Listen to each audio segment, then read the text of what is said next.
ನಮಸ್ಕಾರ. ಜ್ಞಾನಧ್ವನಿ 90.8 FM ಸಮುದಾಯ ಬಾನುಲಿ ಕೇಂದ್ರ ಮೈಸೂರು ಇವರ ಆಶ್ರಯದಲ್ಲಿ SSLC ಪರೀಕ್ಷೆಯನ್ನು ಬರೆಯುತ್ತಿರುವಂತಹ ವಿದ್ಯಾರ್ಥಿಗಳಿಗೆ ಪ್ರತಿನಿತ್ಯವೂ ಕೊಡುತ್ತಿರುವಂತಹ ವಿಷಯವಾರು ಪ್ರಶ್ನೆ ಪತ್ರಿಕೆಗಳ ಸ್ವರೂಪ ಮತ್ತು ಪಾಸಿಂಗ್ ಪ್ಯಾಕೇಜ್ ಇತ್ಯಾದಿಗಳ ಬಗ್ಗೆ ಒಂದು ಕಾರ್ಯಕ್ರಮ ನಡ್ಕೊಂಡು ಬರ್ತಿದೆ. ಆ ಕಾರ್ಯಕ್ರಮದಲ್ಲಿ ಈಗ ತೃತೀಯ ಭಾಷೆ ಕನ್ನಡದ ಒಂದು ಕಾರ್ಯಕ್ರಮವನ್ನು ಏರ್ಪಡಿಸಲಾಗಿದೆ. ಈ ಕಾರ್ಯಕ್ರಮವನ್ನು ನಡೆಸ್ಕೊಡ್ತಿರೋ ನಾನು ಎಸ್ ಕೃಷ್ಣ ಅಂತ CKC ಪ್ರೌಢಶಾಲೆಯಲ್ಲಿ ಸಂಸ್ಕೃತ ಮತ್ತು ತೃತೀಯ ಭಾಷೆಯ ಅಧ್ಯಾಪಕನಾಗಿ ಇದ್ದೇನೆ. ತೃತೀಯ ಭಾಷೆ ಕನ್ನಡ ಒಟ್ಟು ಅಂಕಗಳು 80. ಆ ಒಂದು ಅವಧಿ, ಪರೀಕ್ಷಾ ಅವಧಿ, ಬರೆಯುವ ಅವಧಿ 2 ಗಂಟೆ ಮತ್ತು 45 ನಿಮಿಷ ಮಾತ್ರ. 1/4 ಗಂಟೆಗಳ ಕಾಲ ಪ್ರಶ್ನೆ ಪತ್ರಿಕೆಯನ್ನು ಓದುವುದಕ್ಕೆ ಸಮಯವನ್ನು ನಿಗದಿ ಮಾಡಿದ್ದರೂ ಕೂಡ ನಾವು 3 ಗಂಟೆಗಳ ಅವಧಿಗೆ ಒಂದು ಪ್ರಶ್ನೆ ಪತ್ರಿಕೆ ಆಗಿರುತ್ತೆ. ಅದು ಈ 3 ಗಂಟೆಯ ಅವಧಿಯಲ್ಲಿ ಬರೆಯುವುದ ಅವಧಿ 2.25 ಗಂಟೆ ಅನ್ನೋ ರೀತಿಯಲ್ಲಿ ನಾವು ಸಮಯವನ್ನು ವಿಂಗಡಿಸ್ಕೊಂಡ್ರೆ ಪ್ರತಿಯೊಂದು ಮೇನ್ ಕ್ವಶನ್ಗೆ ಆ ರೀತಿಯಾಗಿ ಸಮಯವನ್ನು ವಿಂಗಡಣೆ ಮಾಡಿಕೊಂಡು ಅಭ್ಯಾಸವನ್ನು ಮಾಡಬೇಕು. ಈ ಒಂದು ಪ್ರಶ್ನೆ ಪತ್ರಿಕೆಯಲ್ಲಿ ಬರುವಂತಹ ರೂಪುರೇಷೆಯನ್ನು ನಾವು ತಗೊಂಡಾಗ ಪ್ರಶ್ನೆ ಪತ್ರಿಕೆಯಲ್ಲಿ 16 ಅಂಕಗಳಿಗೆ ಒಂದು ವಾಕ್ಯದ ಉತ್ತರ ಇರುತ್ತೆ. ಒಂದು ವಾಕ್ಯದ ಉತ್ತರದಲ್ಲಿ ಮೊದಲಿಗೆ 8 ಅಂಕಗಳನ್ನು MCQ ಸೂಕ್ತ ಉತ್ತರಗಳನ್ನು ಆರಿಸಿ ಬರೆಯುವುದಕ್ಕೆ ಇಟ್ಟಿರ್ತಾರೆ. ನಂತರದ 4 ಪ್ರಶ್ನೆಗಳು 4 ಅಂಕಗಳು ಸಂಬಂಧೀಕರಿಸಿ 3ನೇ ಪದಕ್ಕೆ ಸಂಬಂಧಪಟ್ಟ 4ನೇ ಪದವನ್ನು ಬರೆಯುವುದಕ್ಕೆ ಇಟ್ಟಿರ್ತಾರೆ. ಇನ್ನು ನಂತರ ಒಂದು ವಾಕ್ಯದಲ್ಲಿ ಉತ್ತರಿಸಿರಿ ಈ ಪ್ರಶ್ನೋತ್ತರದಲ್ಲಿ ತಗೊಂಡಾಗ ಅಲ್ಲಿ 4 ಅಂಕಗಳು ಇರುತ್ತೆ. 4 ಪ್ರಶ್ನೆಗಳು 4 ಅಂಕಗಳು ಇರುತ್ತೆ. ಇದು ಒಟ್ಟಾರೆ 16 ಅಂಕಗಳು ಮತ್ತು 16 ಪ್ರಶ್ನೆಗಳು ಕೂಡ ಇರುತ್ತೆ. ನಂತರ 2 ವಾಕ್ಯಗಳಲ್ಲಿ ಉತ್ತರಿಸಿರಿ ಈ ಪ್ರಶ್ನೆ ಸ್ವರೂಪವನ್ನು ನೋಡಿಕೊಂಡಾಗ 2-3 ವಾಕ್ಯಗಳಲ್ಲಿ ಉತ್ತರಿಸಿರಿ ಅನ್ನೋದು 2 ಅಂಕಗಳ ಪ್ರಶ್ನೆಯಾಗಿರುತ್ತೆ. ಇದು ಒಟ್ಟು 8 ಪ್ರಶ್ನೆಗಳಿರುತ್ತವೆ. ಅದಕ್ಕೆ 2 ಅಂಕಗಳಿರುತ್ತೆ. ಅದಕ್ಕೂ ಕೂಡ ಮಾರ್ಕ್ಸು 16 ಅಂಕಗಳು ಇರುತ್ತೆ. 2-3 ವಾಕ್ಯ ಅಥವಾ 3-4 ವಾಕ್ಯಗಳಲ್ಲಿ ಉತ್ತರಿಸಿರಿ 8 ಪ್ರಶ್ನೆಗಳು, ಒಂದೊಂದು ಪ್ರಶ್ನೆಗೂ ಕೂಡ 2 ಅಂಕಗಳು. ಅದು ಸೇರಿದಾಗ ಅದು ಒಟ್ಟು 16 ಅಂಕಗಳಿಗೆ 2-3 ವಾಕ್ಯದ ಪ್ರಶ್ನೋತ್ತರಗಳು ಕೂಡ ಇರುತ್ತೆ. ಇದಾದ ನಂತರ 3 ಅಂಕಗಳ ಪ್ರಶ್ನೆಗಳು ಅನ್ನೋದು ಬರುತ್ತೆ. ಈ 3 ಅಂಕಗಳ ಪ್ರಶ್ನೆಗಳನ್ನೆಲ್ಲವನ್ನು ಕೂಡ ನಾವು ತಗೊಂಡಾಗ 3 ಅಂಕಗಳಲ್ಲಿ ಮೊದಲಿಗೆ 2 ಕವಿಕೃತಿ ಪರಿಚಯ ಇರುತ್ತೆ, 2 ಸಂದರ್ಭ ಇರುತ್ತೆ, 3 6 ಆಗುತ್ತೆ. ಸಂದರ್ಭಕ್ಕೂ ಕೂಡ 3 6 ಅಂದರೆ 2 ಪ್ರಶ್ನೆಗಳು 3 ಅಂಕಗಳು, 2 × 3 6, 2 × 3 6 ಆಗುತ್ತೆ. ಸಂದರ್ಭಕ್ಕೂ ಕೂಡ ಆ ರೀತಿಯಾಗಿ ಎರಡೇ ಸಂದರ್ಭ, 2 ಕವಿಕೃತಿ ಪರಿಚಯ ಇರುತ್ತೆ, 1 ಗಾದೆ ವಿಸ್ತರಣೆ ಇರುತ್ತೆ, 4 5-6 ವಾಕ್ಯಗಳಲ್ಲಿ ಉತ್ತರಿಸಿರಿ ಪ್ರಶ್ನೆಗಳು ಇರುತ್ತೆ. ಗಾದೆ ವಿಸ್ತರಣೆಗೂ 1 ಪ್ರಶ್ನೆ 3 ಅಂಕಗಳು, 5-6 ವಾಕ್ಯಗಳಲ್ಲಿ ಉತ್ತರಿಸಿರಿ ಅನ್ನೋದು 4 ಪ್ರಶ್ನೆ 3 ಅಂಕಗಳು. ಈ ರೀತಿಯಾಗಿ ಒಟ್ಟಾರೆ 9 ಪ್ರಶ್ನೆ ಇರುತ್ತೆ. 3 ಅಂಕಗಳ 9 ಪ್ರಶ್ನೆ, 9 × 3 27 ಅಂಕಗಳು 3 ಅಂಕಗಳ ಒಂದು ಪ್ರಶ್ನೆಗಳಿಗೆ ಇರುತ್ತೆ. ಇನ್ನು 4 ಅಂಕಗಳ ಪ್ರಶ್ನೆಗಳಲ್ಲಿ 4 ಪ್ರಶ್ನೆಗಳು ಇರುತ್ತವೆ, 16 ಅಂಕಗಳು ಇರುತ್ತವೆ. 4 ಅಂಕಗಳದ್ದು 16 ಅಂಕ. ಅದರಲ್ಲಿ 1 10 ವಾಕ್ಯದಲ್ಲಿ ಉತ್ತರಿಸಿರಿ ಇರುತ್ತೆ, 1 ಪದ್ಯಪೂರ್ತಿ ಇರುತ್ತೆ, ಇನ್ನೊಂದು ಒಂದು ಗದ್ಯಪಾಠವನ್ನು ಕೊಟ್ಟಿರ್ತಾರೆ, ಗದ್ಯ ಭಾಗವನ್ನು. ಆ ಗದ್ಯ ಭಾಗವನ್ನು ಓದಿಕೊಂಡು ಕೊಟ್ಟಿರುವ ಪ್ರಶ್ನೆಗಳಿಗೆ ಉತ್ತರವನ್ನು ಬರೆಯೋದು. 4 ಪ್ರಶ್ನೆಗಳು 4 ಅಂಕಗಳು ಇರುತ್ತವೆ. ನಂತರ 1 ಪ್ರಬಂಧ ರಚನೆ ಇರುತ್ತೆ. ಪ್ರಬಂಧ ರಚನೆಗೂ ಕೂಡ 4 ಅಂಕಗಳು ಉಂಟು. ಈ ರೀತಿ 4 ಅಂಕಗಳ 4 ಪ್ರಶ್ನೆಗಳಿರುತ್ತೆ. ಒಟ್ಟು 16 ಅಂಕಗಳು ಅದಕ್ಕೆ ವಿನಿಯೋಗವಾಗುತ್ತೆ. ನಂತರ 5 ಅಂಕದ ಪ್ರಶ್ನೆ ಒಂದೇ ಒಂದು ಇರುತ್ತೆ. ಅದು 5 ಅಂಕಗಳು ಪತ್ರಲೇಖನ ಅದರಲ್ಲಿ ಬರುತ್ತೆ. ಈ ರೀತಿಯಾಗಿ ಒಟ್ಟು 80 ಅಂಕಗಳಿಗೆ ಪ್ರಶ್ನೆ ಪತ್ರಿಕೆಯ ಸ್ವರೂಪ ಅನ್ನುವುದು ಇರುತ್ತೆ. ಮತ್ತೊಮ್ಮೆ ಇದನ್ನು ಹೇಳೋದಾದರೆ 1 ಅಂಕಗಳ 16 ಪ್ರಶ್ನೆಗಳು, 2 ಅಂಕಗಳ 8 ಪ್ರಶ್ನೆಗಳು, 16 ಅಂಕಗಳು, 3 ಅಂಕಗಳ 9 ಪ್ರಶ್ನೆಗಳು, 27 ಅಂಕಗಳು, 4 ಅಂಕಗಳ 4 ಪ್ರಶ್ನೆ 16 ಅಂಕಗಳು, 5 ಅಂಕದ 1 ಪ್ರಶ್ನೆ ಅದಕ್ಕೆ 5 ಅಂಕಗಳು. ಈ ರೀತಿಯಾಗಿ ಒಟ್ಟು 80 ಇವುಗಳಲ್ಲಿ ಇರುತ್ತೆ. ಪಾಸಿಂಗ್ ಪ್ಯಾಕೇಜ್ ಅನ್ನೋದು ತಗೊಂಡಾಗ 80ಕ್ಕೆ ಕನಿಷ್ಠ 28 ಅಂಕಗಳು ಬಂದಾಗ ಮಾತ್ರ ಉತ್ತೀರ್ಣರಾಗೋದಕ್ಕೆ ಸಾಧ್ಯ. 80ಕ್ಕೆ 28 ಅಂಕಗಳು ಕಂಪಲ್ಸರಿ ಬರಬೇಕು. ನಿಮ್ಮ ಒಂದು ಇಂಟರ್ನಲ್ ಮಾರ್ಕ್ಸ್ಗಳಲ್ಲಿ ಎಷ್ಟಿದ್ರೂ ಕೂಡ ಅದು ಕೌಂಟ್ ಆಗಲ್ಲ. ನಿಮ್ಮ ಬರವಣಿಗೆಯಲ್ಲಿ ಲೇಖನದಲ್ಲಿ 80 ಅಂಕಗಳ ಒಂದು 28 ಅಂಕಗಳು ಖಂಡಿತವಾಗಿಯೂ ಪಡ್ಕೊಳ್ಳೇಬೇಕು. ಆಗ ಮಾತ್ರ ಉತ್ತೀರ್ಣರಾಗೋದಕ್ಕೆ ಸಾಧ್ಯ. ಆಯಿತಾ? ಆ 28 ಅಂಕಗಳನ್ನು ಮಾತ್ರ ಉದ್ದೇಶವಾಗಿ ಇಟ್ಕೊಳ್ಳೋಕ್ಕಾಗಲ್ಲ ನಾವು. ಯಾಕೆಂದರೆ 35-40 ಅಂಕಗಳನ್ನು ಒಂದು ಪಾಸಿಂಗ್ ಪ್ಯಾಕೇಜ್ ಅಂತ ಇಟ್ಕೊಂಡ್ರೆ ಅದರಲ್ಲಿ ಅಲ್ಲಲ್ಲಿ ಕೆಲವು ಅಂಕಗಳೇನಾದರೂ ಕಡಿಮೆ ಆದರೂ ಕೂಡ 28 ಅಂಕಗಳು ಬರುತ್ತೆ. 50% ಅಂತ ತಗೊಂಡ್ರೆ ಪ್ರತಿಶತ 50, ಅಂದರೆ 80ರಲ್ಲಿ 40 ಅಂಕಗಳನ್ನು ಪಾಸಿಂಗ್ ಪ್ಯಾಕೇಜ್ ಆಗಿ ತಗೊಂಡ್ರೆ ಆ 40 ಅಂಕಗಳನ್ನು ಕೂಡ ನೀವು ಇದಕ್ಕೆ ಬಳಸ್ಕೋಬೋದು. ಇದರಲ್ಲಿ ಮೊದಲನೇದಾಗಿ 2 ವಾಕ್ಯದ 8 ಪ್ರಶ್ನೆಗಳಿದೆಯಲ್ಲ, 16 ಅಂಕಗಳಿಗೆ ಅದನ್ನು ನೀವು ಪಾಸಿಂಗ್ ಪ್ಯಾಕೇಜಲ್ಲಿ ತೊಗೋಬೇಕು. 2-3 ವಾಕ್ಯಗಳಲ್ಲಿ ಉತ್ತರಿಸಿರಿ ಅಂತ ಇರುತ್ತೆ, ಅಥವಾ 3-4 ವಾಕ್ಯ ಅಂತ ಇರುತ್ತೆ.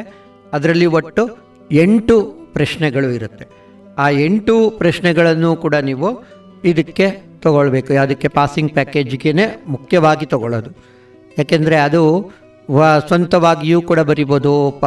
ಪಾಠ್ಯದ ಭಾಗವನ್ನು ಸಂಪೂರ್ಣವಾಗಿ ತಿಳ್ಕೊಂಡಿದ್ದರೂ ಕೂಡ ಉತ್ತರವನ್ನು ಬರಿಬೋದು. 2-3 ವಾಕ್ಯಗಳಲ್ಲಿ ಏನು ಮಾಡಬೇಕು? ಎಲ್ಲ ಪಾಠ ಪದ್ಯಗಳು, ಎಷ್ಟು ಪಾಠಗಳಿದೆ? 6 ಪಾಠಗಳು, 6 ಪದ್ಯಗಳು, 4 ಪಠ್ಯಪೋಷಕ ಅಧ್ಯಯನದ ಪಾಠಗಳು, ಅಷ್ಟನ್ನು ಇಟ್ಕೊಂಡು ಅಷ್ಟು ಅಂಕಗಳ ಅದನ್ನು ಪಡ್ಕೊಂಡು ಅವುಗಳಲ್ಲಿ ಬರುವಂಥ 2-3 ವಾಕ್ಯಗಳನ್ನು ಮೊಟ್ಟ ಮೊದಲಿಗೆ ಅಭ್ಯಾಸ ಮಾಡಿಬಿಡೋದು. ಅದು ತುಂಬ ಮುಖ್ಯವಾಗಿ ಆಗುತ್ತೆ. ಅದೇ 16 ಅಂಕಗಳು ಅವುಗಳಲ್ಲಿ ಬರುತ್ತೆ. ಇದಾದ ಮೇಲಿಂದ ಕವಿಕೃತಿ ಪರಿಚಯ, ಇದಕ್ಕೆ 6 ಅಂಕಗಳು ಸೇರಿಕೊಳ್ಳುತ್ತೆ, 22 ಅಂಕಗಳು ಆಗುತ್ತೆ. ಸಂದರ್ಭ ಸಹಿತ ಸ್ವಾರಸ್ಯ ವಿರಿಸಿನಲ್ಲಿ ಆಯ್ಕೆಗೆ 1 ಅಂಕ ಇರುತ್ತೆ. ಆ ಆಯ್ಕೆಯನ್ನು ಕಲ್ತ್ಕೊಂಡಿದ್ರೆ ಅದು 2 ಅಂಕಗಳು ಬರುತ್ತೆ. ಸಂದರ್ಭ ಸ್ವಾರಸ್ಯವನ್ನು ಕಲಿತು ಅದ್ರ ಥರ ಬರೆಯೋದು, ಇಲ್ಲದಿದ್ದರೂ ಸ್ವಂತವಾಗಿ ಬರಿಬೋದು. ಆದರೆ ಕರೆಕ್ಟಾಗಿ ಯಾವ ಪಾಠದ ಯಾವ ಒಂದು ಆಯ್ಕೆ ಅನ್ನೋದನ್ನು ಬರೆಯೋದು. ಆಯ್ಕೆಯಲ್ಲಿ ಏನು ಬರಿತೀವಿ? ಯಾವ ಕವಿ ಅಥವಾ ಯಾವ ಲೇಖಕರ ಯಾವ ಆಖರ ಗ್ರಂಥದ ಯಾವ ಪಾಠದಿಂದ ಆರಿಸಲಾಗಿದೆ ಅನ್ನೋದನ್ನು ಬರೆದ್ರೆ ಅದಕ್ಕೆ 1 ಅಂಕ ಬಂದ್ಬಿಡುತ್ತೆ. ಅಲ್ಲೇ ಆಯ್ಕೆಗೆ ಬರುವಂಥ 1 ಅಂಕಗಳನ್ನು ಮಿಸ್ ಮಾಡದೆ ತಗೊಳ್ಳೇಬೇಕು.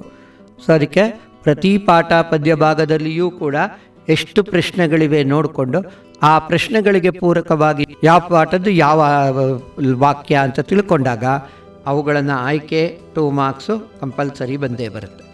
ಇನ್ನು ಅದಾದ ಮೇಲಿಂದ 4 ವಾಕ್ಯಗಳಲ್ಲಿ ಪದ್ಯ ಪೂರ್ತಿ 4 ನಂಬರ್ ಇರುತ್ತೆ. ಎಲ್ಲ ಕಂಠಪಾಠದ ಪದ್ಯಗಳು ಎಷ್ಟು ಮಹಾ ಇವತ್ತೆಲ್ಲ ಒಂದು 5-6 ಪದ್ಯ ಇದ್ದರೂ ಕೂಡ ನಮಗೆ 5 ಪದ್ಯದ ಕಂಠಪಾಠಕ್ಕೆ ಇರುವಂಥದ್ದು. ಮೊದಲನೇದು ನಾವೆಲ್ಲರೂ ಒಂದೇ ಜಾತಿ ಅನ್ನೋದರಲ್ಲಿ ಕಂಠಪಾಠದ ಪದ್ಯ ಯಾವುದೂ ಇಲ್ಲ. ಭೂಮಿ ತಾಯ ಕುಡಿಗಳುನಲ್ಲಿ ಇದೆ. ಆಯಿತಾ? 2 ಪ್ಯಾರಾಗ್ರಾಫ್ ಇದೆ ಪ್ರತಿ ಪಾಠದಲ್ಲೂ. 1 ಪ್ಯಾರಾಗ್ರಾಫನ್ನು ಕಲಿತರೂ ಕೂಡ 4 ಅಂಕಗಳನ್ನು ಸುಲಭವಾಗಿ ಗಳಿಸ್ಬೋದು. ಭೂಮಿ ತಾಯ ಕುಡಿಗಳು, ಗ್ರಂಥಾಲಯದಲ್ಲಿ ಬಸವಣ್ಣನವರ ವಚನಗಳು, ಉದರ ವೈರಾಗ್ಯ, ಜನಪದ ಗೀತೆ, 5 ಪದ್ಯ ಭಾಗದಲ್ಲೂ ಕೂಡ 1 ಪ್ಯಾರಾಗ್ರಾಫನ್ನು ಕಲ್ತಿದ್ರೆ ಅಲ್ಲಿ 4 ಅಂಕಗಳು ಖಂಡಿತವಾಗಿ ಅದು ಬಂದೇ ಬರುತ್ತೆ. ಅದಾದ ಮೇಲಿಂದ 4 ಪ್ಯಾಸೇಜ್ ಇರುತ್ತೆ. ಪ್ಯಾಸೇಜನ್ನು ಅಲ್ಲೇ ಓದ್ಕೊಂಡು ಅಲ್ಲೇ ಅದಕ್ಕೆ ಉತ್ತರವನ್ನು ಬರೆಯೋದು ಕೂಡ. ಒಂದು ಗದ್ಯ ಭಾಗವನ್ನು ಕೊಟ್ಟಿರ್ತಾರೆ, ನಿಧಾನವಾಗಿ ಗದ್ಯ ಭಾಗವನ್ನು ಓದಿದ್ರೆ 4 ಪ್ರಶ್ನೆಗಳಿರುತ್ತೆ. 4 ಪ್ರಶ್ನೆಗಳಿಗೂ ಉತ್ತರವನ್ನು ಬರೆದರೆ 4 ಅಂಕಗಳು ಅದರಲ್ಲೂ ಕೂಡ ನಿಮಗೆ ಸುಲಭವಾಗಿ ಸಿಗುತ್ತೆ. ಇವುಗಳಲ್ಲಿ ಬಂದಾಗ ಪತ್ರಲೇಖನಕ್ಕೆ 5 ಮಾರ್ಕ್ಸ್ ಇರುತ್ತೆ. ವೈಯಕ್ತಿಕ ಪತ್ರ ಆಗ್ಬೋದು, ಅರ್ಜಿ ಆಗ್ಬೋದು. ಅವುಗಳನ್ನು ನೀವು ತಿಳ್ಕೊಂಡ್ರೆ ವ್ಯಾವಹಾರಿಕ ಪತ್ರ, ವೈಯಕ್ತಿಕ ಪತ್ರಗಳ ಸ್ವರೂಪ, ರೂಪುರೇಷೆಯನ್ನು 2ರಲ್ಲೂ 1 ಅಭ್ಯಾಸ ಮಾಡಿದ್ರೂ ಸಾಕು. ವೈಯಕ್ತಿಕ ಪತ್ರ ಮಾಡಿಬೋದು ಅಥವಾ ನಲ್ಲಿ ಬರೋದ್ರಿಂದ ವೈಯಕ್ತಿಕ ಪತ್ರನಾದರೂ ಬರಿಬೋದು, ವ್ಯಾವಹಾರಿಕ ಪತ್ರವನ್ನಾದರೂ ಬೇಕಾದರೂ ಬರಿಬೋದು. ಅವುಗಳನ್ನು ತಗೊಂಡಾಗ ನಿಮಗೆ ಅದಕ್ಕೂ ಕೂಡ 5 ಅಂಕಗಳು ಸಿಗುತ್ತೆ. ಈ ರೀತಿಯಾಗಿ ಪತ್ರಲೇಖನಕ್ಕೂ 5 ಅಂಕಗಳನ್ನು ಇದಿಷ್ಟನ್ನು ಸೇರಿಸ್ಕೊಂಡಾಗ ನಿಮಗೆ 16 2-3 ವಾಕ್ಯಗಳಲ್ಲಿ ಉತ್ತರಿಸಿ, 6 ಕವಿಕೃತಿ ಪರಿಚಯ, 16 6 22 ಆಯಿತು. 22 ಆಯ್ಕೆಗೆ ಒಂದು 2 ನಂಬರ್ ಥರ ತೊಗೊಂಡು ಇನ್ನೂ ಜಾಸ್ತಿ ಬರುತ್ತೆ. ಅದು 2 ನಂಬರ್ ಅಂತೂ ಬಂದೇ ಬರಬೇಕು. ವ್ಯಾಕರಣಕ್ಕೆ ಸಂಬಂಧಪಟ್ಟಂತೆ ಬರುವಂಥ ಸೂಕ್ತೋತ್ತರ ಪ್ರಶ್ನೆಗಳಲ್ಲಾಗ್ಬೋದು, ಸಂಬಂಧೀಕರಿಸಿನಲ್ಲಾಗ್ಬೋದು, ಅವುಗಳ ಎಲ್ಲವನ್ನೂ ಕೂಡ ಬರೆದ್ರು 30-40 ಅಂಕಗಳನ್ನು ಮೀರಿ ತಗೊಳ್ಬೋದು. ಪಾಸಿಂಗ್ ಪ್ಯಾಕೇಜಲ್ಲಿ ಅಷ್ಟು ಅಂಕಗಳನ್ನು ಸುಲಭವಾಗಿ ತಗೋಬೋದು.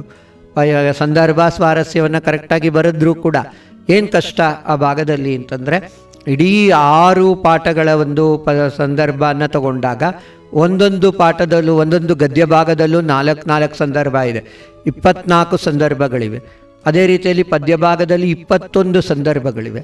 ಈ 24-21ರಲ್ಲಿ ಒಂದೊಂದೇ ಕೇಳ್ತಾರೆ, 24ರಲ್ಲಿ ಒಂದು ಕೇಳ್ತಾರೆ, 21ರಲ್ಲಿ ಒಂದು ಕೇಳ್ತಾರೆ. ಒಂದೊಂದೇ ಸಂದರ್ಭ ಇರೋದರಿಂದ ಅಲ್ಲಿ ಆಯ್ಕೆಯನ್ನು ಕರೆಕ್ಟಾಗಿ ಬರೆಯೋದು, ಸಂದರ್ಭವನ್ನು ಸ್ವಂತ ವಾಕ್ಯಗಳಲ್ಲಿ ಕೂಡ ಬರೆದ್ರು ಆ ಒಂದು ಯಾವ ಪಾಠದ್ದು ಅನ್ನೋದನ್ನು ಸರಿಯಾಗಿ ಗಮನ ಕೊಟ್ಟು ನೀವು ಓದ್ಕೊಂಡಿದ್ದಾಗ ಅವುಗಳನ್ನು ನೀವು ಸುಲಭವಾಗಿ ಸಂದರ್ಭ ಸ್ವಾರಸ್ಯವನ್ನು ಬರೆದು, ಅದರಲ್ಲೂ ಕಥಾರೂಪದಲ್ಲಿ ಇರುವಂಥದ್ದನ್ನು ಬರೀಬೋದು.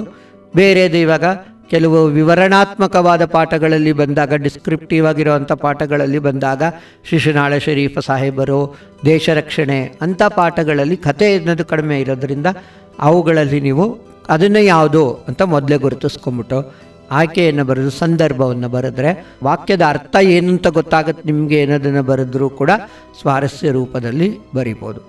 ಆಗ 1 ನಂಬರ್ ಇದ್ದಿದ್ದು 2 ಆಗ್ಬೋದು, ತುಂಬ ಚೆನ್ನಾಗಿ ಬರೆದಿದ್ರೆ ಅದು 3 ಆಗ್ಬೋದು. ಆ ರೀತಿಯಾಗಿ ನೀವು ಅಭ್ಯಾಸವನ್ನು ಮಾಡಬೇಕು. ಇನ್ನು ಹೆಚ್ಚೆಚ್ಚು ಅಂಕಗಳನ್ನು ಗಳಿಸ್ಕೊಳ್ಬೇಕು ಅನ್ನುವಂತಹ ಉದ್ದೇಶ ಇಟ್ಕೊಂಡಿರೋವಂಥ ವಿದ್ಯಾರ್ಥಿಗಳು, 80ಕ್ಕೆ 80 ಅಂಕಗಳನ್ನು ಪಡ್ಕೊಳ್ಬೇಕು ಅಂತ ಉದ್ದೇಶ ಇಟ್ಕೊಂಡಿರೋವಂಥ ವಿದ್ಯಾರ್ಥಿಗಳಿಗೂ ಕೂಡ ಕನ್ನಡ ತೃತೀಯ ಭಾಷೆಯಲ್ಲಿ ಸುಲಭವಾಗಿ ಅಂಕಗಳನ್ನು ಪಡ್ಕೊಳ್ಳೋಕ್ಕೆ ಸಾಧ್ಯತೆ ಇದೆ. ಅದರಲ್ಲಿ ಎಲ್ಲ ನೀವು ಹೆಚ್ಚಾದ ತಯಾರಿಯನ್ನು ಮಾಡಬೇಕಾಗಿರೋದು ಯಾವುದು ಅಂದರೆ ಗಾದೆ ಮತ್ತು ಪ್ರಬಂಧ. ಗಾದೆಯನ್ನು ಕೂಡ ಟೆಕ್ಸ್ಟ್ ಬುಕ್ಕಲ್ಲೇ ಒಂದು 5-6 ಗಾದೆಗಳನ್ನು ಕೊಟ್ಟಿದ್ದಾರೆ. ಸುಮಾರಾಗಿ ಇಲ್ಲಿವರೆಗೂ ಕೇಳಿರೋಂಥ ಪ್ರಶ್ನೆ ಪತ್ರಿಕೆಗಳಲ್ಲಿ ಅವುಗಳನ್ನು ಒಂದು ಕೊಟ್ಟು ಅಥವಾನಲ್ಲಿ ಬೇರೆ ಇನ್ನೊಂದು ಕೊಡ್ತಾ ಇದ್ದಾರೆ. ಸಾಮಾನ್ಯವಾಗಿ ಬಳಕೆಯಲ್ಲಿರುವಂತಹ ಗಾದೆಗಳನ್ನೇ ಕೊಡ್ತಾ ಇದ್ದಾರೆ. ಆ ಗಾದೆಗಳನ್ನು ಬರೆಯೋದ್ರಿಂದ ಅದು ಒಂದು ಸ್ವಲ್ಪ ಪೀಠಿಕೆ ಒಂದು ಕರೆಕ್ಟಾಗಿ ತಿಳ್ಕೊಳ್ಳೋದು, ವಿಷಯದ ವಿವರಣೆ, ಆ ಗಾದೆಯನ್ನು ಯಾವ ಸಂದರ್ಭದಲ್ಲಿ ಬಳಸ್ತಾರೆ, ಅದರ ಒಳ ಅರ್ಥ ಏನು, ಎರಡನ್ನೂ ಕೂಡ ಬರೆದ್ರೆ ಗಾದೆಯ ವಿವರಣೆ ಅನ್ನೋದು ಸಂಪೂರ್ಣವಾಗುತ್ತೆ. ಮೊದಲಿಗೆ ಗಾದೆಯ ಬಗ್ಗೆ ಒಂದು ಪೀಠಿಕೆ, ಅದಾದಮೇಲಿಂದ ಗಾದೆಯ ಒಂದು ಒಳ ಅರ್ಥ, ಅದಾದಮೇಲಿಂದ ಸಂದರ್ಭ, ಯಾವ ಸಂದರ್ಭದಲ್ಲಿ ಯಾವುದಕ್ಕಾಗಿ ಬಳಸ್ತಾರೆ, ಅದರಿಂದ ನಮಗೆ ನೀತಿ ವ್ಯವಹಾರದಲ್ಲಿ ಜಾಣ್ಮೆ ಅನ್ನೋದು ತಿಳಿದು ಬರುತ್ತೆ ಅನ್ನೋದನ್ನು ತಿಳ್ಕೊಂಡ್ರೆ ಆಗತ್ತೆ. ಈ ರೀತಿಯಾಗಿ ಅವುಗಳನ್ನು ಕೂಡ ನೀವು ನೋಡ್ಕೊಳ್ಬೋದು. ಗಾದೆ ಮತ್ತು ಪ್ರಬಂಧಕ್ಕೂ ಕೂಡ ಒಂದು 7-8 ಪ್ರಬಂಧಗಳನ್ನು ಅವರು ಟೆಕ್ಸ್ಟ್ ಬುಕ್ಕಲ್ಲಿ ಕೊಟ್ಟಿದ್ದಾರೆ. ಅವುಗಳಲ್ಲಿ ಒಂದನ್ನು ಕೇಳಿಕೊಂಡು ಬಂದಿದ್ದಾರೆ. ಆದರೂ ಸಾಮಾನ್ಯ ವಿಷಯಗಳಲ್ಲಿ ಯಾವ್ಯಾವ ರೀತಿಯಾದ ಪ್ರಬಂಧಗಳು ಬರುತ್ತೆ ಅದನ್ನು ನೋಡಿ. ಈಗಾಗಲೇ 4 ಅವರು ಇದನ್ನು ಮಾಡೆಲ್ ಪೇಪರ್ಗಳನ್ನು ಬಿಟ್ಟಿದ್ದಾರೆ. ಅದಲ್ಲದೆ ಹಿಂದಿನ ವರ್ಷದ ಪತ್ರಿಕೆಗಳನ್ನು ನೋಡಿದ್ದಾರೆ. ಅದನ್ನೆಲ್ಲ ನಿಮ್ಮ ಟೀಚರ್ಸ್ ಅಭ್ಯಾಸ ಮಾಡಿಸಿರ್ತಾರೆ. ಅವುಗಳಲ್ಲಿ ಯಾವ್ಯಾವ ಪ್ರಬಂಧಗಳು ಬಂದಿದೆ ಅದಷ್ಟನ್ನು ಪ್ರಿಪೇರ್ ಮಾಡಿದ್ರೆ ಅದೇ ಪ್ರಬಂಧಗಳು ಕೂಡ ರಿಪೀಟ್ ಆಗ್ತಾ ಇರುತ್ತೆ. ಈ ಬ್ಲೂ ಪ್ರಿಂಟ್ ತುಂಬ ವರ್ಷಗಳಿಂದ ಇರೋದ್ರಿಂದ ಅದೇ ಬ್ಲೂ ಪ್ರಿಂಟಲ್ಲಿ 7-8 ವರ್ಷದ ಪ್ರಶ್ನೆ ಪತ್ರಿಕೆಗಳನ್ನು ನೋಡಿಕೊಂಡು ನೀವು ಅನಾಲಿಸಿಸ್ ಮಾಡಿದಾಗ ನಿಮಗೆ ಸುಲಭವಾಗಿ ಪ್ರಬಂಧವನ್ನು ಬರೀಬೋದು. ಹೆಚ್ಚಿನ 80ಕ್ಕೆ 80 ಅಂಕಗಳನ್ನು ಪಡ್ಕೊಳ್ಬೇಕು ಅನ್ನೋ ವಿದ್ಯಾರ್ಥಿಗಳಿಗೆ ಈ ಗಾದೆ ಮತ್ತು ಇವುಗಳನ್ನು ಕೂಡ ಕರೆಕ್ಟಾಗಿ ಗಮನಿಸ್ಕೊಳ್ಬೇಕು. ಈ 2-3 ವಾಕ್ಯವನ್ನು ಓದಿರೋವಂಥ ವಿದ್ಯಾರ್ಥಿಗಳು ಅದರ ಆಧಾರವಾಗಿ 5-6 ವಾಕ್ಯ, ಕೆಲವೊಮ್ಮೆ 10 ವಾಕ್ಯದ ಪ್ರಶ್ನೋತ್ತರವನ್ನು ಕೂಡ ಉತ್ತರ ಬರೀಬೋದು. ಅದಕ್ಕೆ ಬೇಕಾದ ಪಾಯಿಂಟ್ಸ್ ಏನು ಅಂತ ಎಕ್ಸ್ಟ್ರಾ ತಿಳ್ಕೊಂಡ್ರೆ ಇಲ್ಲಿ ಒಂದೊಂದು ಪಾಠದಿಂದಲೂ ಕೂಡ ಒಂದೊಂದು ಗದ್ಯ, ಒಂದೊಂದು ಪದ್ಯದಿಂದಲೂ ಕೂಡ 4-4, 2-3 ವಾಕ್ಯ ಅಥವಾ 3-4 ವಾಕ್ಯ 2 ಒಂದೇನೆ ಆ ವಾಕ್ಯಗಳಲ್ಲಿ ಉತ್ತರಿಸಿರಿ ಅನ್ನೋದು ಕೊಟ್ಟಿರ್ತಾರೆ. ಅವುಗಳನ್ನೇ ಎಷ್ಟೋ ಸಂದರ್ಭದಲ್ಲಿ ಅವುಗಳಲ್ಲಿ ಬರುವಂಥ 3 ಪ್ರಶ್ನೆಗಳನ್ನು ಜೋಡಿಸಿದಾಗ ಅದೇ 10 ವಾಕ್ಯದ ಉತ್ತರವಾಗಿರುತ್ತೆ. ಸ್ವಂತ ವಾಕ್ಯಗಳಲ್ಲಿ ಅದನ್ನು ಸುಲಭವಾಗಿ ಬರೆಯುವ 5-6 ವಾಕ್ಯಕ್ಕೂ ಅದೇ ಬರುತ್ತೆ. ಅದೇ ರೀತಿಯಲ್ಲಿ ಸಂದರ್ಭಕ್ಕೂ ಬರುತ್ತೆ.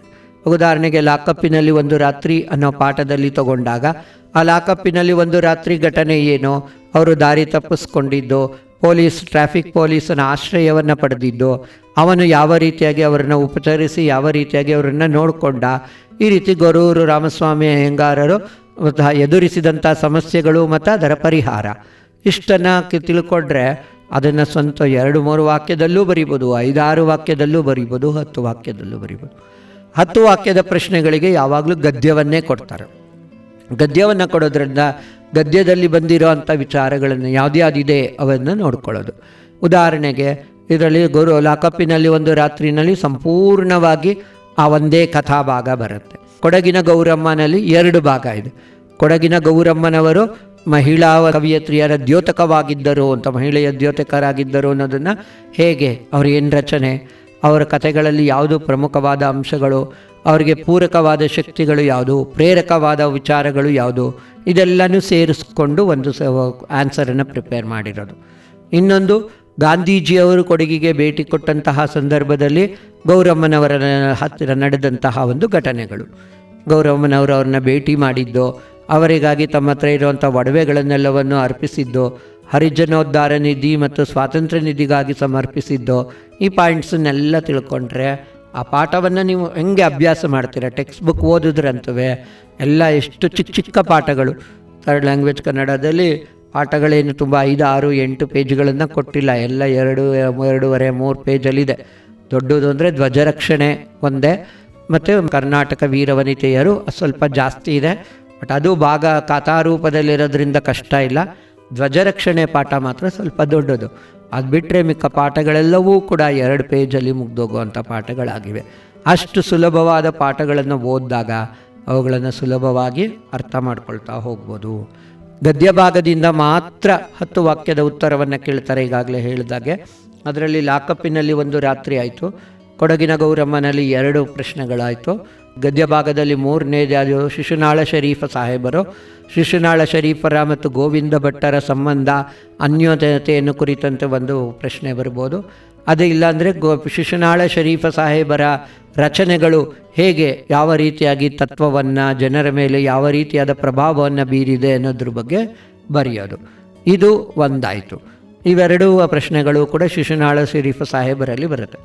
ಇನ್ನು ಧ್ವಜರಕ್ಷಣೆಯಲ್ಲಿ ಬೇರೆ ಬೇರೆ ವಿಧವಾಗಿ ರಾಮ್ ಸಿಂಗನ ಒಂದು ಹೋರಾಟದ ರೀತಿ ನೀತಿ, ಅದೇ ರೀತಿಯಲ್ಲಿ ಬ್ರಿಟಿಷ್ ಸರ್ಕಾರ ಅಧಿಕಾರಿಗಳ ಒಂದು ದರ್ಪ, ಅನಂತರ ತುಳಜಾಬಾಯಿಯ ದೇಶಪ್ರೇಮ, ಅದಾದಮೇಲೆ ಸೋಮಣ್ಣನವರಿಗೂ ಮತ್ತು ಕುಲಕರ್ಣಿಗೂ ನಡೆದಂಥ ಒಂದು ಸಂಭಾಷಣೆಯ ವಿವರ. ಅದು ತುಂಬ ದೊಡ್ಡದು, ಅದನ್ನು ಸ್ವಲ್ಪ ಗಮನ ಇಟ್ಟು ನೋಡ್ಕೋಬೇಕು. ಅದರಲ್ಲಿ ಪಾಯಿಂಟ್ಸ್ ವೈಸ್ ಈ ಸೋಷಲ್ ಸೈನ್ಸಲ್ಲೆಲ್ಲ ಮಾಡ್ತಿರಲ್ಲ ಆ ಥರ ಪಾಯಿಂಟ್ಗಳನ್ನು ಮಾರ್ಕ್ ಮಾಡ್ಕೊಳ್ಳಿ, ನೀವೇ ವಾಕ್ಯ ರೂಪದಲ್ಲಿ ಬರಿಬೋದು.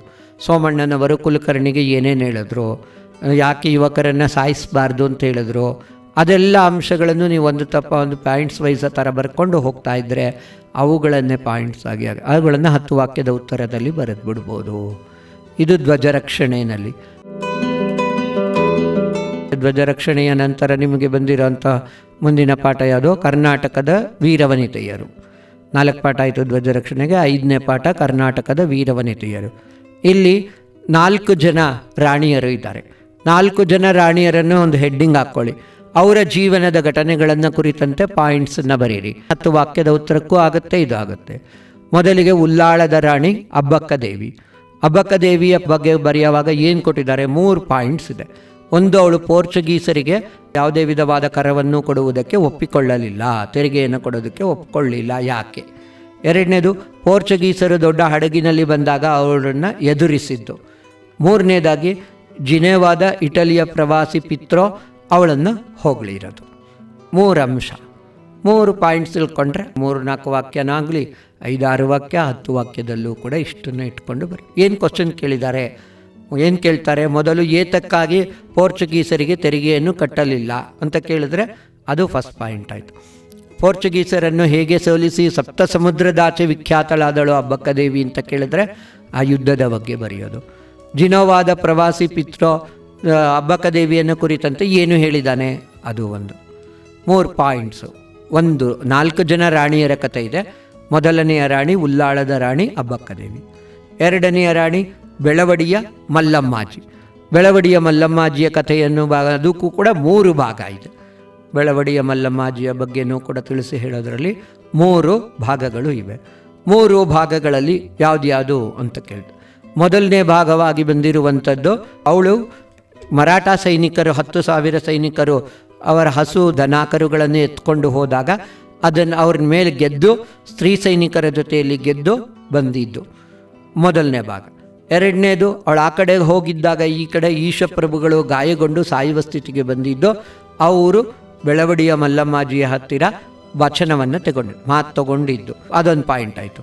3ನೇ ಪಾಯಿಂಟು, ಬೆಳವಡಿಯ ಮಲ್ಲಮ್ಮಾಜಿ ಶಿವಾಜಿಯನ್ನು ಸೋಲಿಸಿ ಅವನ ಜೊತೆಯಲ್ಲಿ ಒಪ್ಪಂದವನ್ನು ರಾಜಿ ಮಾಡಿಕೊಂಡಂತಹ ಒಂದು ಪ್ರಸಂಗ.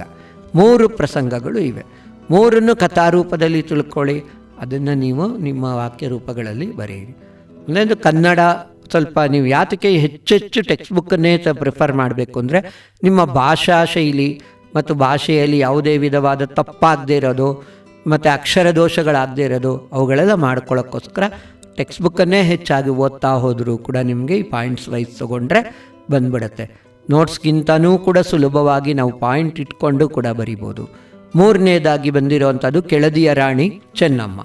ಮೊದಲನೇಳು ಉಲ್ಲಾಳದ ರಾಣಿ ಅಬ್ಬಕ್ಕದೇವಿ, ಎರಡನೆಯೋಳ ರಾಣಿ ಬೆಳವಡಿಯ ಮಲ್ಲಮ್ಮಾಜಿ, ಮೂರನೆಯ ರಾಣಿ ಕೆಳದಿಯ ರಾಣಿ ಚೆನ್ನಮ್ಮ. ಇವಳು ಔರಂಗಜೇಬನನ್ನು ಸೋಲಿಸಿದಂತಹ ದಿಟ್ಟ ಮಹಿಳೆ, ಮೊಘಲರನ್ನು ಓಡಿಸಿದಂತಹ ಒಬ್ಬಳು ದಿಟ್ಟ ಮಹಿಳೆ. ಅವಳದು ಕತೆ ಒಂದೇ ಕೊಟ್ಟಿರೋದು. ಅವಳು ಶಿವಾಜಿಯ ಮಗ ರಾಜಾರಾಮನಿಗೆ ಆಶ್ರಯ ಕೊಟ್ಟಳು. ಆಗ ಔರಂಗಜೇಬ ತನ್ನ ಮಗನಾದ ಅಜಮತಾರನ ಜೊತೆಯಲ್ಲಿ ದೊಡ್ಡ ಸೈನ್ಯವನ್ನು, ಭಾರೀ ಸೈನ್ಯವನ್ನು ಕಳಿಸ್ಕೊಟ್ಟ. ಅದನ್ನು ಕಳಿಸಿದಾಗ ಅವಳು ಏನು ಮಾಡಿದ್ಲು, ತನ್ನ ರಾಜಧಾನಿಯನ್ನೇ ಭುವನಗಿರಿಗೆ ಬದಲಾಯಿಸಿದ್ಲು. ಮೊಘಲರಿಗೆ ಅನ್ನ ನೀರು ಸಿಗದಂತೆ ಮಾಡಿ, ಮಲೆನಾಡಿ ಜಡಿ ಮಳೆಯಲ್ಲಿ ಸಿಕ್ಕಿಕೊಳ್ಳುವಂತೆ ಮಾಡಿ, ಇಕ್ಕಟ್ಟು ದಾರಿ ಎಲ್ಲ ದಾರಿಯಲ್ಲೂ ಸೈನಿಕರನ್ನು ನಿಲ್ಲಿಸಿ ಅವರನ್ನು ಸೋಲಿಸಿ ಅವರಲ್ಲಿರುವ ಅಪಾರವಾದ ಶಸ್ತ್ರಾಸ್ತ್ರವನ್ನು ಅಲ್ಲೇ ಬಿಟ್ಟು ಹೋಗುವಂತೆ ಮಾಡಿದ್ಲು. ಇದು ಅವಳ ಒಂದು ಮೂರನೆಯದು ಕೆಳದಿಯ ರಾಣಿ ಚೆನ್ನಮ್ಮ. ಅವಳದು ಒಂದೇ ಘಟನೆ, ಒಂದನ್ನೇ ಮಾತ್ರ ಕ್ವೆಶ್ಚನಾಗಿ ಕೇಳ್ತಾರೆ. ಇನ್ನೊಂದು ಕೊನೆಯದಾಗಿ ಕಿತ್ತೂರು ರಾಣಿ ಚೆನ್ನಮ್ಮ. ಕಿತ್ತೂರು ರಾಣಿ ಚೆನ್ನಮ್ಮ ಬ್ರಿಟಿಷರನ್ನು ಸೋಲಿಸಿದಂತಹ ವೀರ ಮಹಿಳೆ. ಎರಡನೇ ಬಾರಿ ಬ್ರಿಟಿಷರು ಬಂದಾಗ ಹಿತಶತ್ರುಗಳು ಏನು ಮಾಡಿದ್ರು, ಅವಳ ತೋಪು ಹಾರದಂತೆ ಮಾಡಿ, ತೋಪಿನಲ್ಲಿ ಸಗಣಿಯನ್ನು ತುಂಬಿ ತೋಪು ಹಾರದಂತೆ ಮಾಡಿ ಕಿತ್ತೂರನ್ನು ವಶಪಡಿಸಿಕೊಳ್ಳುವುದಕ್ಕೆ ಅವಕಾಶ ಮಾಡಿಕೊಟ್ರು. ಬ್ರಿಟಿಷರು ಕಿತ್ತೂರು ರಾಣಿ ಚೆನ್ನಮ್ಮಳನ್ನು ಸೆರೆಮನೆಯಲ್ಲಿ ಇಟ್ಟರು. ಇದು ಅವಳ ಒಂದು ಬಗ್ಗೆ ಬರೆದಿರೋದು. ಸೆರೆಮನೆ ಇನ್ನೂ ಸಂದರ್ಭಕ್ಕೆ ಒಂದು ಬಂದಿದೆ ನೋಡಿ, ತಾಯಿ ಎಂದು ಕರೆದ ಕನ್ನಡದ ಕಂದ ಯಾರು, ಅದೊಂದು ಘಟನೆ ಆಗಿ ಬರುತ್ತೆ ಅಷ್ಟೇ. ಸೆರೆಮನೆಯಲ್ಲಿ ಅವಳು ಇದ್ದಾಗಲೂ ಸಂಗೊಳ್ಳಿ ರಾಯಣ್ಣ ಅವಳನ್ನು ಭೇಟಿ ಮಾಡೋಕ್ಕೆ ಹೋಗಿ ತಾಯಿ ಅಂತ ಕರೆದಾಗ ಅವಳು ಈ ಮಾತನ್ನು ಹೇಳಿದ್ಲು. ಸೆರೆಮನೆಯಲ್ಲಿ ಇದ್ದಾಗಲೂ ಸ್ವಾತಂತ್ರ್ಯದ ಕನಸನ್ನೇ ಕಂಡವಳು ಕಿತ್ತೂರು ರಾಣಿ ಚೆನ್ನಮ್ಮ. ಇಷ್ಟು ಅವಳದು ಒಂದೇ ಪ್ಯಾರಾಗ್ರಾಫ್ ಕೊಟ್ಟಿರೋದು, ಅಷ್ಟನ್ನೇ ಓದ್ಕೊಂಡ್ರೆ ಪಾಯಿಂಟ್ಸ್ ವೈಸ್ ಬರುತ್ತೆ. ಇದನ್ನು 10 ವಾಕ್ಯದಲ್ಲಿ ಉತ್ತರಿಸಿರಿ ಕೇಳಿದಾಗ ಒಂದು 4 ಪ್ರಶ್ನೆ ಆಗುತ್ತೆ ಈ ಪಾಠದಲ್ಲಿ.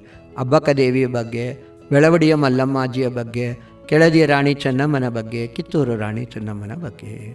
ಈ ರೀತಿ 4 ಪ್ರಶ್ನೆಗಳು ಅದರಲ್ಲಿ ಬರುತ್ತೆ. ಇದಾದ ಮೇಲಿಂದ ಮುಂದಿನ ಒಂದು ಪಾಠ ನನ್ನ ಪುಸ್ತಕ ಪ್ರಪಂಚ, ಕೊನೆಯದಾಗಿರುವ ಗದ್ಯ. ಆ ನನ್ನ ಪುಸ್ತಕ ಪ್ರಪಂಚದಲ್ಲಿ ಬೀಚಿಯವರು ಯಾವ ಲೇಖಕರ, ಯಾವ ಕವಿಗಳ, ಯಾವ ಗ್ರಂಥಗಳನ್ನು ಓದಿದ್ರು ಅನ್ನೋದನ್ನು ನಾವು ಮುಖ್ಯವಾಗಿ ತಿಳ್ಕೊಳ್ಬೇಕು. ಹೇಗೆ ಅವರು ಕನ್ನಡ ಭಾಷೆಗೆ ಇದು ಮಾಡಿದ್ರು, ಯಾವ್ಯಾವ ಗ್ರಂಥ ಅವರ ಮೇಲೆ ಯಾವ್ಯಾವ ರೀತಿಯಲ್ಲಿ ಪ್ರಭಾವವನ್ನು ಬೀರಿತು, ಇದನ್ನು ಟೆಕ್ಸ್ಟ್ ಬುಕ್ಕಿಗೆ ಚೆನ್ನಾಗಿ ರೆಫರ್ ಮಾಡಬೇಕು. ಏಕೆಂದರೆ ಒಂದೊಂದು ಕೃತಿಯ ಬಗ್ಗೆನೂ ಅವರು ಒಂದೊಂದು ರೀತಿಯಾಗಿ ಎಕ್ಸ್ಪ್ಲೇನ್ ಮಾಡಿದ್ದಾರೆ. ಮತ್ತು ಅದನ್ನು ಒಂದೇ ಪ್ರಶ್ನೋತ್ತರದಲ್ಲಿ ಬರೋದಿಲ್ಲ, ಅದು ಬೇರೆ ಬೇರೆ ಇದರಲ್ಲಿ ಬರುತ್ತೆ. ಇವಾಗ GP ರಾಜರತ್ನಂರವರ ರತ್ನನ ಪದಗಳು ಅನ್ನೋದಕ್ಕೆ ಒಂದು 10 ವಾಕ್ಯದ ಉತ್ತರ ಆಗುತ್ತೆ. BVG ಅವರ ಮಂಕುತಿಮ್ಮನ ಕಗ್ಗ ಅವ್ರ ಮೇಲೆ ಬೀರಿದಂತಹ ಪ್ರಭಾವ, ಅದೇ ಇನ್ನೊಂದು 10 ವಾಕ್ಯದ ಉತ್ತರ ಆಗುತ್ತೆ. ಯಕ್ಷ ಪ್ರಶ್ನೆಯನ್ನು ಅವರು ಓದಿದ್ರು, ಶಂಭಾ ಜೋಶಿಯವರ ಯಕ್ಷ ಪ್ರಶ್ನೆಯನ್ನು ಓದಿದಾಗ ಅವರಿಗೆ ಉಂಟಾದಂತಹ ಒಂದು ಅನುಭವಗಳು, ಅದಕ್ಕೆ ಒಂದು ಪ್ರಶ್ನೋತ್ತರ ಆಗುತ್ತೆ. ಇದೆಲ್ಲ ಆಲ್ಮೋಸ್ಟ್ 7-8 ವಾಕ್ಯಗಳು ಅಂತ ಕೊಟ್ಟಿದ್ದಾರೆ ಟೆಕ್ಸ್ಟ್ ಬುಕ್ಕಲ್ಲಿ. ನಾವು ಅದನ್ನು 10 ವಾಕ್ಯಗಳಲ್ಲೂ ಕೂಡ ಕೇಳ್ತಾರೆ. ಅದರಲ್ಲೂ ಮಂಕುತಿಮ್ಮನ ಕಗ್ಗ ಬೀಚಿಯವರಿಗೆ ಯಾವ ಮೆಚ್ಚುಗೆಯಾಗಲು ಕಾರಣವೇನು, ಯಾವ ರೀತಿ ಪರಿಣಾಮ ಬೀರ್ತು ಅನ್ನೋದ್ರ ಬಗ್ಗೆ ಸ್ವಲ್ಪ ವಿಶದವಾಗಿರೋದ್ರಿಂದ ಅದನ್ನೇ ನಿಮಗೆ ಪ್ರಶ್ನೋತ್ತರದಲ್ಲಿ 10 ವಾಕ್ಯದ ಪ್ರಶ್ನೆಯಾಗಿ ಕೇಳೋದಕ್ಕೆ ಅವಕಾಶಗಳು ಇದೆ. ಆದರೆ ನಮಗೆ ಈ ಒಂದು MCQಗಾಗ್ಬೋದು, MCQನಲ್ಲಿ ವ್ಯಾಕರಣಕ್ಕೆ ಸಂಬಂಧಪಟ್ಟದ್ದಿರುತ್ತೆ, ಸಂಬಂಧೀಕರಿಸಿನಲ್ಲಿ ಪಾಠಕ್ಕೆ ಸಂಬಂಧಪಟ್ಟದ್ದು ಇರುತ್ತಲ್ಲ, ಅಲ್ಲಿ ಅವರು ಓದಿದ 6 ಗ್ರಂಥಗಳು, 6 ಗ್ರಂಥಗಳನ್ನು ಬರೆದಂತಹ ಕವಿಗಳು ಅಥವಾ ಲೇಖಕರ ಹೆಸರು, ಅದಷ್ಟನ್ನು ನಾವು ನೋಡಿಕೊಂಡೇ ಇರಬೇಕು. ಮೊದಲಿಗೆ ಅವರು ಓದಿದಂತಹ ಕೃತಿ ಸಂಧ್ಯಾರಾಗ, ಅದನ್ನು ಬರೆದವರು ಆನಾ ಕೃಷ್ಣರಾಯರು. ಎರಡನೇದಾದಮೇಲೆ ಪ್ರೊಫೆಸರ್ ಜಹಾಗೀರ್ದಾರ್, ಅವ್ರಿಗಿದ್ದ ಇನ್ನೊಂದು ಹೆಸರು ಆದ್ಯರಂಗಾಚಾರ್ಯ. ಅವರು ಬರೆದಂತಹ ವಿಶ್ವಾಮಿತ್ರ ಸೃಷ್ಟಿ ಎಂಬ 2 ಸಂಪುಟಗಳನ್ನು ಓದಿದ್ರು. ಇದು ಎರಡನೇದು. ಮೂರನೇದು GP ರಾಜರತ್ನಂರವರ ರತ್ನನ ಪದಗಳು, ಅವರ ಮೇಲೆ ಪರಿಣಾಮ ಬೀರಿದಂತಹ ಮತ್ತೊಂದು ಪುಸ್ತಕ. ನಾಲ್ಕನೇದಾಗಿ ಅದಾದಮೇಲಿಂದ ಶಂಭಾ ಜೋಶಿಯವರ ಯಕ್ಷ ಪ್ರಶ್ನೆ, ಅವ್ರ ಮೇಲೆ ತುಂಬ ಪ್ರಭಾವವನ್ನು ಬೀರಿದಂತಹ ಒಂದು ಪುಸ್ತಕ. ಹಳೆಯ ಪೌರಾಣಿಕ ಕಥೆಯನ್ನು ಹೊಸ ಕಣ್ಣಿನಿಂದ ನೋಡುವ ಒಂದು ದೃಷ್ಟಿ ಅದರಲ್ಲಿ ಇದೆ ಅಂತ. ಇನ್ನು ವಿ ಅಯ್ಯರ್ರವರ ರೂಪದರ್ಶಿ ಅನ್ನೋಂತಹ ಒಂದು ಪುಸ್ತಕವೂ ಕೂಡ ಅವರಿಗೆ ಅವರ ಮಗನ ಒಂದು ಒತ್ತಾಯದ ಮೇಲೆ ಅವರು ಓದಿದ್ರು. ಆದರೂ ಕೂಡ ಅದು ಅವರ ಮೇಲೆ ತುಂಬ ಪ್ರಭಾವವನ್ನು ಬೀರ್ತು. ಇದು 5ನೆಯ ಒಂದು ಗ್ರಂಥ. ಇನ್ನು 6ನೇದಾಗಿ ಅವರು ಓದಿದ್ದು ಮಂಕುತಿಮ್ಮನ ಕಗ್ಗ. DVG ಅವರ ಮಂಕುತಿಮ್ಮನ ಕಗ್ಗ ತುಂಬ ಪ್ರಭಾವವನ್ನು ಬೀರಿತು. DVG ಅವರ ಮಂಕುತಿಮ್ಮನನ್ನೇ ಆಧಾರವಾಗಿಟ್ಕೊಂಡು ಇವರು ತಮ್ಮದೇ ಆದ ತಿಮ್ಮನ ತಲೆ, ಅಂದನ ತಿಮ್ಮ ಮೊದಲಾದ ಗ್ರಂಥಗಳನ್ನೆಲ್ಲವನ್ನೂ ಕೂಡ ಪುಸ್ತಕಗಳನ್ನೆಲ್ಲವನ್ನೂ ಕೂಡ ಬರೆದಾರೆ. ಇದಿಷ್ಟು ಅವರು ಹೇಳ್ಕೊಳ್ತಾರೆ ನೋಡಿ. ಇದಿಷ್ಟು 6 ಅಂಶಗಳು ಇವೆ. ಇದು ಒಂದೊಂದನ್ನು ಬೇರೆ ಬೇರೆಯಾಗಿ ಕಲ್ತ್ಕೊಳ್ಬೇಕು. ಒಂದೊಂದಕ್ಕೂ ಬೇರೆ ಬೇರೆ ಪ್ರಶ್ನೆಗಳು ಇವೆ. ಇದೊಂದು ಪಾಠದಲ್ಲಿ ಸ್ವಲ್ಪ ಜಾಸ್ತಿ. ಇದಕ್ಕೂ ಅಷ್ಟೇ ಪಠ್ಯಪುಸ್ತಕವನ್ನು ಓದಿ ಪಾಠವನ್ನು 2-3 ಬಾರಿ ಓದಿದ್ರೆ ಆ ಪಾಯಿಂಟ್ಸ್ ಅಷ್ಟು ಮನದಟ್ಟಾಗುವಂಥ ವಿಚಾರಗಳು. ಇನ್ನು ಅವರು ಓದಲೇಬೇಕು, ಓದದೇ ಉಳಿದಿದ್ದಂಥ ಇನ್ನೊಂದು ಗ್ರಂಥ ಯಾವ ಕೃತಿಗಾಗಿ ಅವರು ಕಾಯ್ತಾ ಇದ್ದರು ಅಂದರೆ ಶಿವರಾಮ ಕಾರಂತರ ಮರಳಿ ಮಣ್ಣಿಗೆ. ಇದು 7ನೆಯ ಒಂದು ಪುಸ್ತಕ ಅವರು ಓದಬೇಕು ಅಂತ ಇದ್ದಿದ್ದು. ಈ ರೀತಿಯಾಗಿ ಒಟ್ಟು 7 ಗ್ರಂಥಗಳ ವಿಚಾರ, 7 ಕವಿಗಳ ಅಥವಾ ಲೇಖಕರ ವಿಚಾರ ಇದರಲ್ಲಿ ಬರುತ್ತೆ. ನಾವು ಅಷ್ಟನ್ನು ಕೂಡ ಗಮನ ಕೊಟ್ಟು ನೋಡ್ಕೊಳ್ಬೇಕಾಗತ್ತೆ. ಸ್ವಲ್ಪ ವಿಶದವಾದ ದೊಡ್ಡ ಭಾಗ 2ರಲ್ಲಿ ಇರೋವಂತಹ ಒಂದು ದೊಡ್ಡದಾದ ಪಾಠ ನನ್ನ ಪುಸ್ತಕ ಪ್ರಪಂಚ.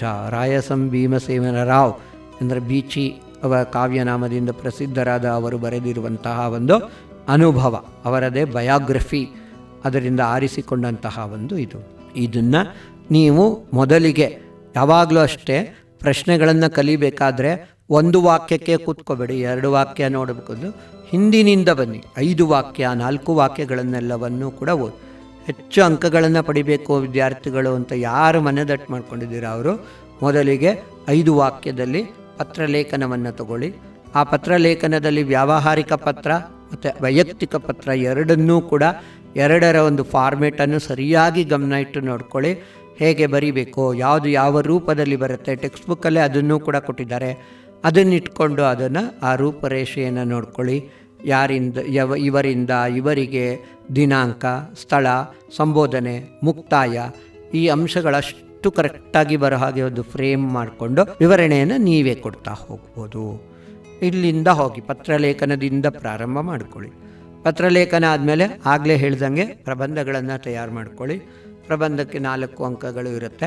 ಪ್ರಬಂಧನೂ ಅಷ್ಟೇ ಪ್ರಶ್ನೆ ರೂಪದಲ್ಲಿ ಬರ್ಕೊಳ್ಳಿ. ಉತ್ತರವನ್ನೇ ಪ್ರಬಂಧವಾಗಿ ತಗೋಬೋದು. ನಿಮಗೆ ಇಲ್ಲಿ ಟೆಕ್ಸ್ಟ್ ಬುಕ್ಕಲ್ಲಿ ಒಂದು 4-5 ಪ್ರಬಂಧಗಳ ವಿಚಾರಗಳನ್ನವನ್ನು ಕೂಡ ಕೊಟ್ಟಿದ್ದಾರೆ ಅವರು. ಆ ಪ್ರಬಂಧಗಳನ್ನು ಕಲ್ತ್ಕೊಳ್ಬೋದು. ಬೇರೆ ಬೇರೆ ಪ್ರಬಂಧಗಳನ್ನು ಕೂಡ ತಿಳಿಸಿದ್ದಾರೆ. ಪರಿಸರ ರಕ್ಷಣೆ, ಮಾಲಿನ್ಯ ತಡೆಯುವುದು, ರಾಷ್ಟ್ರೀಯ ಏಕತೆ ಅಥವಾ ಭಾವೈಕ್ಯತೆ, ಸಂಪರ್ಕ ಮಾಧ್ಯಮ, ಇದರ ಉಪಯೋಗ ಮತ್ತು ದುಷ್ಪರಿಣಾಮ, ಕಂಪ್ಯೂಟರ್ ಬೇರೆ, ಬಾಹ್ಯಾಕಾಶ ವಿಜ್ಞಾನ ಅಥವಾ ಕೃತಕ ಉಪಗ್ರಹಗಳು ಅನ್ನೋದು ಒಂದು ಟಾಪಿಕ್ಕು, ನೀರು ಹಂಚಿಕೆಯ ಸಮಸ್ಯೆ, ಸ್ವಚ್ಛ ಭಾರತ ಅಭಿಯಾನ, ಈ ರೀತಿ ಒಟ್ಟು 8 ಪ್ರಬಂಧ ವಿಚಾರಗಳನ್ನು ಅವರು ಕೊಟ್ಟಿದ್ದಾರೆ. 6ರೊಳಗೆ 8 ಬರೋ ಹಾಗೆ ಆ 8 ಟಾಪಿಕ್ಗಳನ್ನು ಕೂಡ ನೀವು ಮೊದಲಿಗೆ ತಯಾರು ಮಾಡ್ಕೊಳ್ಬೇಕಾದ್ರೆ, ಇವಾಗ ಪರಿಸರ ರಕ್ಷಣೆ ಅಂತ ಕೊಟ್ಟಿದ್ದರೆ ಪರಿಸರ ಎಂದರೇನು, ಕ್ವಶನ್ ಹಾಕ್ಕೊಳ್ಳಿ ನೀವೇನೆ. ಪರಿಸರ ಎಂದರೇನು, ಪರಿಸರ ಮಾಲಿನ್ಯ ಎಂದರೇನು, ಪರಿಸರ ಮಾಲಿನ್ಯದ ಭೇದಗಳು ಯಾವುವು, ಪರಿಸರ ಮಾಲಿನ್ಯದಿಂದ ಆಗುವ ಅನಾಹುತಗಳೇನು, ಆ ಮಾಲಿನ್ಯವನ್ನು ತಡೆಗಟ್ಟುವುದು ಹೇಗೆ, ಈ ಥರ ಒಂದು ಕ್ವಶನ್ ಹಾಕ್ಕೊಳ್ಳಿ. ಅದಕ್ಕೆ ನೀವು ಪಾಯಿಂಟ್ ವೈಸ್ ಬರ್ಕೊಳ್ಳಿ. ಪಾಯಿಂಟ್ಸನ್ನ ಮೊದಲು ಲಿಸ್ಟ್ ಮಾಡ್ಕೊಳ್ಳಿ, ಆಮೇಲೆ ಅದನ್ನು ಪ್ಯಾರಾಗ್ರಾಫಲ್ಲಿ. ಆದರೆ ಮನೆಯಲ್ಲಿ ಅಭ್ಯಾಸ ಮಾಡಬೇಕು. ನಿಮ್ಮಲ್ಲಿ ತುಂಬ ಜನ ತೃತೀಯ ಭಾಷೆ ಕನ್ನಡ ಥರ್ಡ್ ಲ್ಯಾಂಗ್ವೇಜ್ ತಾನೇ ಆಮೇಲೆ ಓದೋಣ, ಥರ್ಡ್ ಲ್ಯಾಂಗ್ವೇಜ್ ತಾನೇ ಆಮೇಲೆ ಓದೋಣ ಅಂತೇಳಿ ತುಂಬ ನೆಗ್ಲೆಕ್ಟ್ ಮಾಡ್ತೀರ ಥರ್ಡ್ ಲ್ಯಾಂಗ್ವೇಜ್ ಕನ್ನಡನ. ಆ ಥರ ಮಾಡಿದವ್ರಿಗೆ ಸ್ಪೀಡೇ ಇರಲ್ಲ ಕನ್ನಡದಲ್ಲಿ ಬರೆಯೋದಕ್ಕೆ. ಆ ಥರದವರೇ ತುಂಬ ಚೆನ್ನಾಗಿ ಓದೋ ಅಂಥ ಮಕ್ಕಳಲ್ಲೂ ಕೂಡ ಈ ಒಂದು ಭಾವವನ್ನು ನಾನು ನೋಡಿದ್ದೀನಿ, ಗಮನಿಸಿದ್ದೀನಿ. ಅದರಿಂದ ನೀವು ಒಂದು ಸಮಯ ಅನ್ನೋದು ಇಟ್ಕೊಳ್ಳಿ. 5 ಅಂಕದ ಪ್ರಶ್ನೆಗಳಿಗೆ 10 ನಿಮಿಷ, 4 ಅಂಕದ ಪ್ರಶ್ನೆಗಳಿಗೆ 8 ನಿಮಿಷ. ಇವಾಗ 8 ನಿಮಿಷದಲ್ಲಿ ಒಂದು ಪ್ರಬಂಧವನ್ನು ಬರೀಬೇಕು. ಮನೇಲಿ ಕೂತ್ಕೊಂಡು ಅಥವಾ ಶಾಲೆಯಲ್ಲಿ ಫ್ರೀಯಾಗಿದ್ದಾಗಲೋ ಒಂದು ಕಡೆ 8 ನಿಮಿಷ ಟೈಮ್ ನೋಡಿಕೊಂಡು ಪ್ರಬಂಧ ಬರೆಯೋಕ್ಕೋಗಿ ಕಾಲು ಪ್ರಬಂಧ ಅಥವಾ ಅರ್ಧ ಪ್ರಬಂಧ ಬರೆದಿರ್ತೀರ ಅಷ್ಟೇ. ನೀವು ಅದನ್ನು ನೀವು ಪೂರ್ಣಗೊಳಿಸೋದು ಅಂತ ಹೇಳಿದ್ರೆ ಆವಾಗ ಅದು ಪ್ರಬಂಧನ ಇನ್ನೂ ಜಾಸ್ತಿ ಬರೀಬೇಕಾದ್ರೆ ಮೊದಲಿಗೆ ಬರೆದಾಗ 20 ನಿಮಿಷ ತೊಗೊಂಡಿರ್ತೀರ, 25 ನಿಮಿಷನೂ ಆಗಿರುತ್ತೆ. ಆಮೇಲೆ ಅದು 20 ನಿಮಿಷಕ್ಕೆ ಬರುತ್ತೆ, ಆಮೇಲೆ 15 ನಿಮಿಷ, 10 ನಿಮಿಷದೊಳಗಡೆ ಮುಗಿಸೋ ಹಾಗೆ ಪಾಯಿಂಟ್ಸ್ ಬರುತ್ತೆ. ಬರೀದೇ ಇದ್ದರೆ ಮಾತ್ರ, ಅಭ್ಯಾಸ ಮಾಡದೇ ಇದ್ದರೆ ಸ್ಪೀಡ್ ಬರೋದಿಲ್ಲ.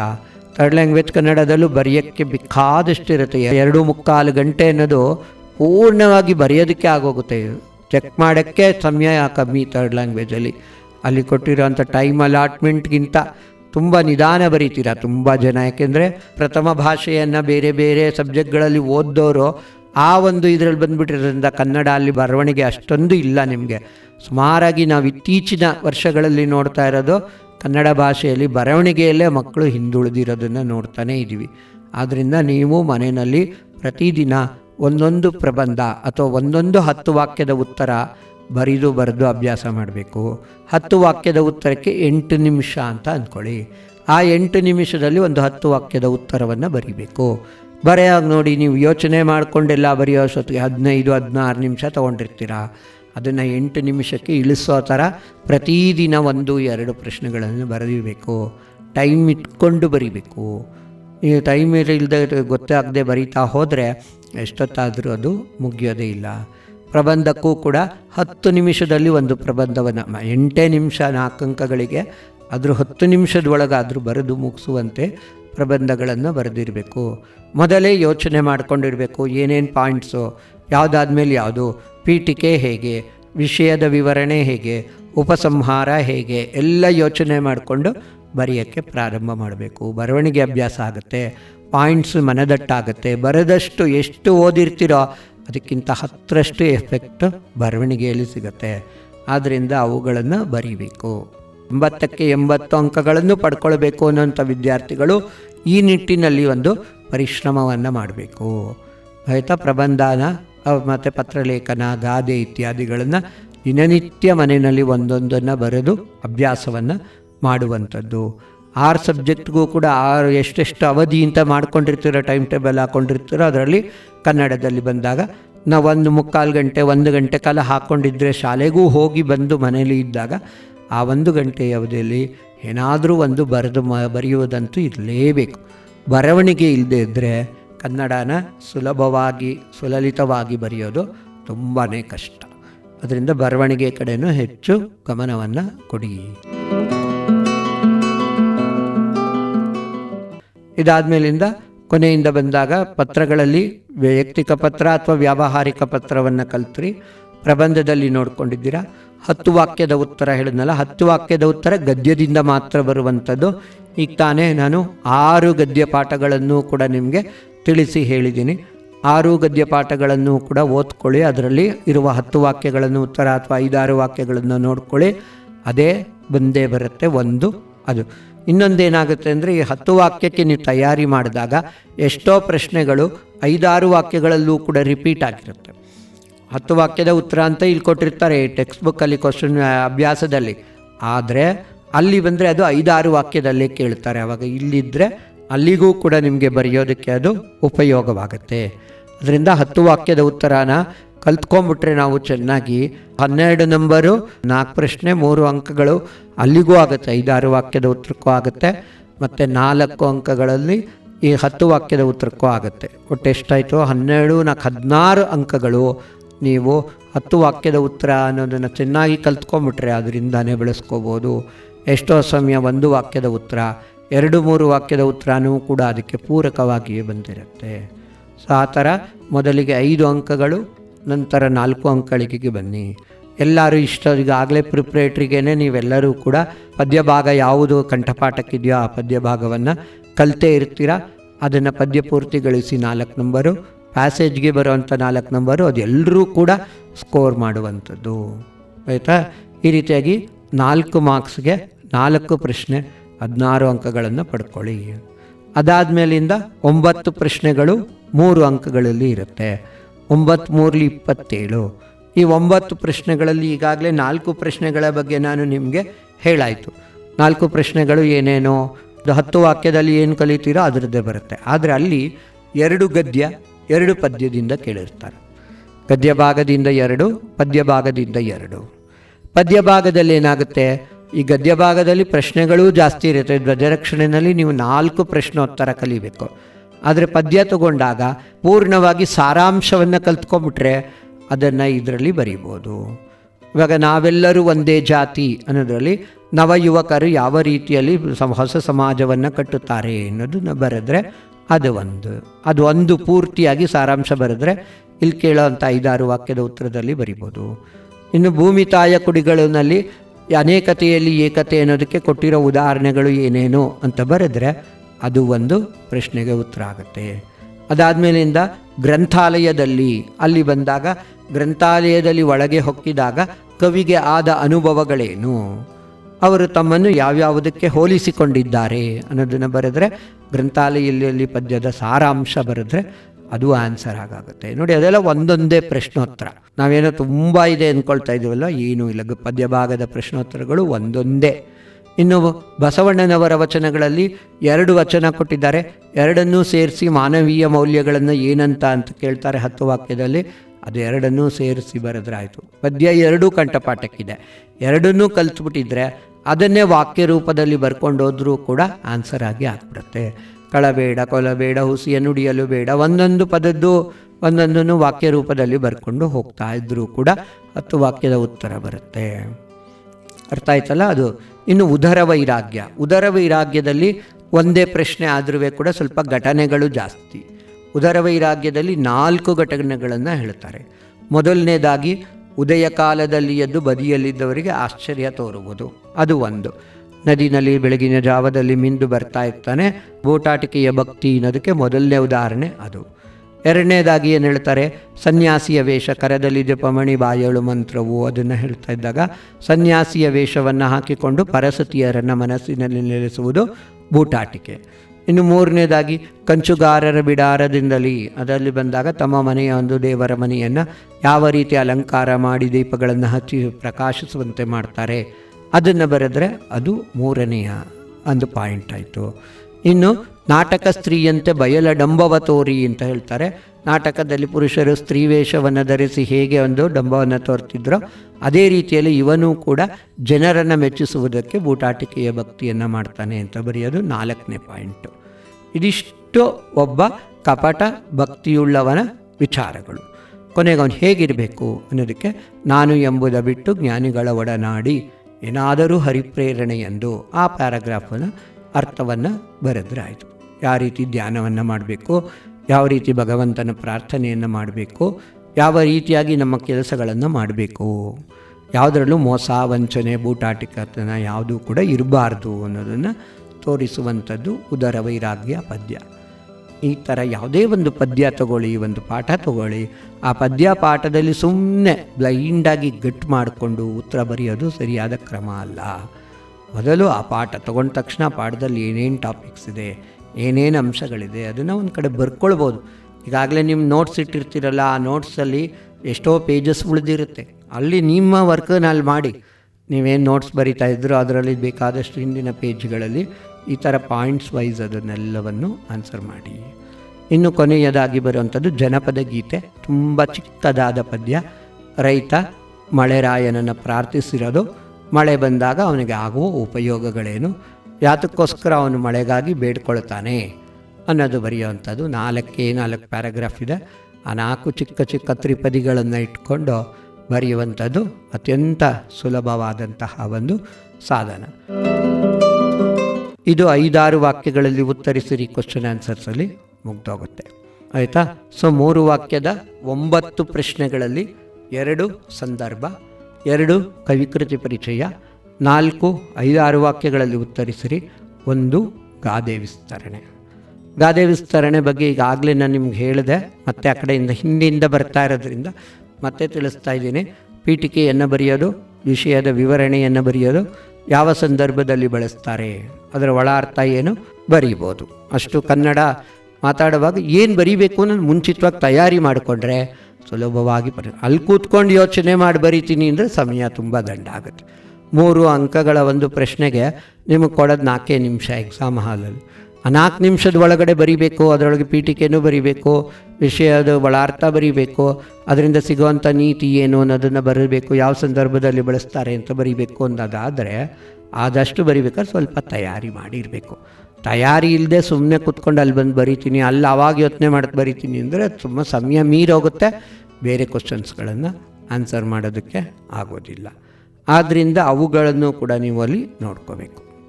ಅರ್ಥ ಆಯ್ತಲ್ಲ? ಗಾದೆ ವಿಸ್ತರಣೆ ಆಯಿತು.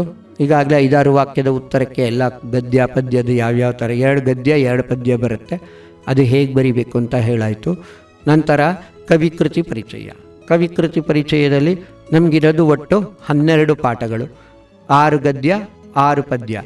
6 ಗದ್ಯಗಳಲ್ಲಿ 6ಕ್ಕೂ ಕೂಡ ಕವಿಗಳ ಹೆಸರುಗಳು ಇವೆ. ಪದ್ಯ ಭಾಗದಲ್ಲಿ 5ಕ್ಕೆ ಮಾತ್ರ, ಜನಪದ ಗೀತೆಗೆ ಕವಿ ಬರಲ್ಲ, 5 ಪದ್ಯ ಭಾಗಕ್ಕೆ ಮಾತ್ರ ಬರುತ್ತೆ. ಅವುಗಳನ್ನು 2 ಓದ್ಕೊಂಡಿದ್ದರೆ ಗದ್ಯ ಭಾಗದಿಂದ 1 ಕೊಡ್ತಾರೆ, ಪದ್ಯ ಭಾಗದಿಂದ 1 ಕೊಡ್ತಾರೆ, 2 ಕೂಡ ಬರೀಬೋದು. ಈಗಾಗಲೇ ಟೆಸ್ಟ್ಗಳಲ್ಲಿ ಅವುಗಳಿಗೆಲ್ಲ ತಯಾರಿ ಮಾಡಿರ್ತೀರ.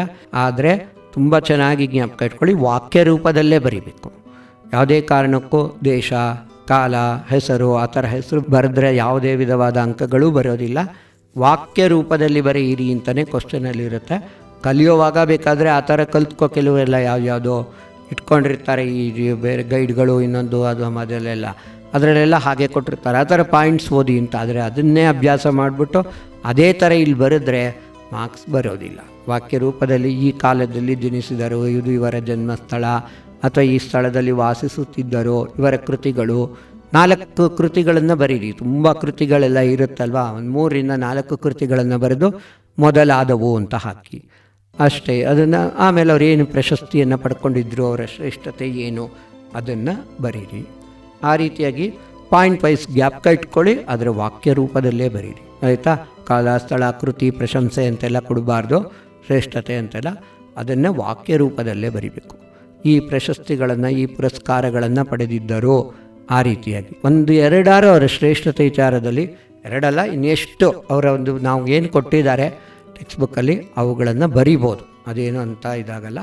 3 ಅಂಕಗಳು ಇರುತ್ತೆ ಅದರಲ್ಲಿ. ಅದು ಸ್ವಲ್ಪ ಗಮನ ಇಟ್ಟು ಬರಿಬೇಕು. ತುಂಬ ಜನ ಎಲ್ಲರಿಗೂ ಕಾಲ ಬರೀತಾರೆ, ಇಸ್ವಿ ಬರೀತಾರೆ ಅಂದ್ಬಿಟ್ಟು ಬಸವಣ್ಣನವರು, ಪುರಂದರದಾಸರು ಇವ್ರಿಗೂ ಕೂಡ ಒಂದು ಇಸ್ವಿಗಳನ್ನು ಬರೆಯೋದು, ಶತಮಾನ ಅನ್ನೋದನ್ನು ಬರೀದೇ ಇರೋದು, ಅವೆಲ್ಲ ಮಾಡಬಾರ್ದು. ಸ್ವಲ್ಪ ಯೋಚನೆ ಮಾಡಬೇಕು, ಯಾರಿಗೆ ಏನು ಬರೆದ್ರೆ ಯಾವುದು ಕರೆಕ್ಟಾಗಿರುತ್ತೆ ಅನ್ನೋದನ್ನು ಗಮನಿಸ್ಕೋಬೇಕು. ಆ ರೀತಿ ಇವಾಗ ಬಸವಣ್ಣನವರು 12ನೇ ಶತಮಾನ, ಪುರಂದರದಾಸರು 16ನೇ ಶತಮಾನ ಅಂತೆಲ್ಲ ಇದ್ದಾಗ ಅಲ್ಲಿ ಇಸ್ವಿಗಳನ್ನೆಲ್ಲ ಬರೆಯೋದು, ಅದು ಹೇಗೆ ಅದು ಆ ಥರ ಆನ್ಸರ್ ಹೊಳೆಯುತ್ತೆ ಅನ್ನೋದು ಗೊತ್ತಾಗಲ್ಲ.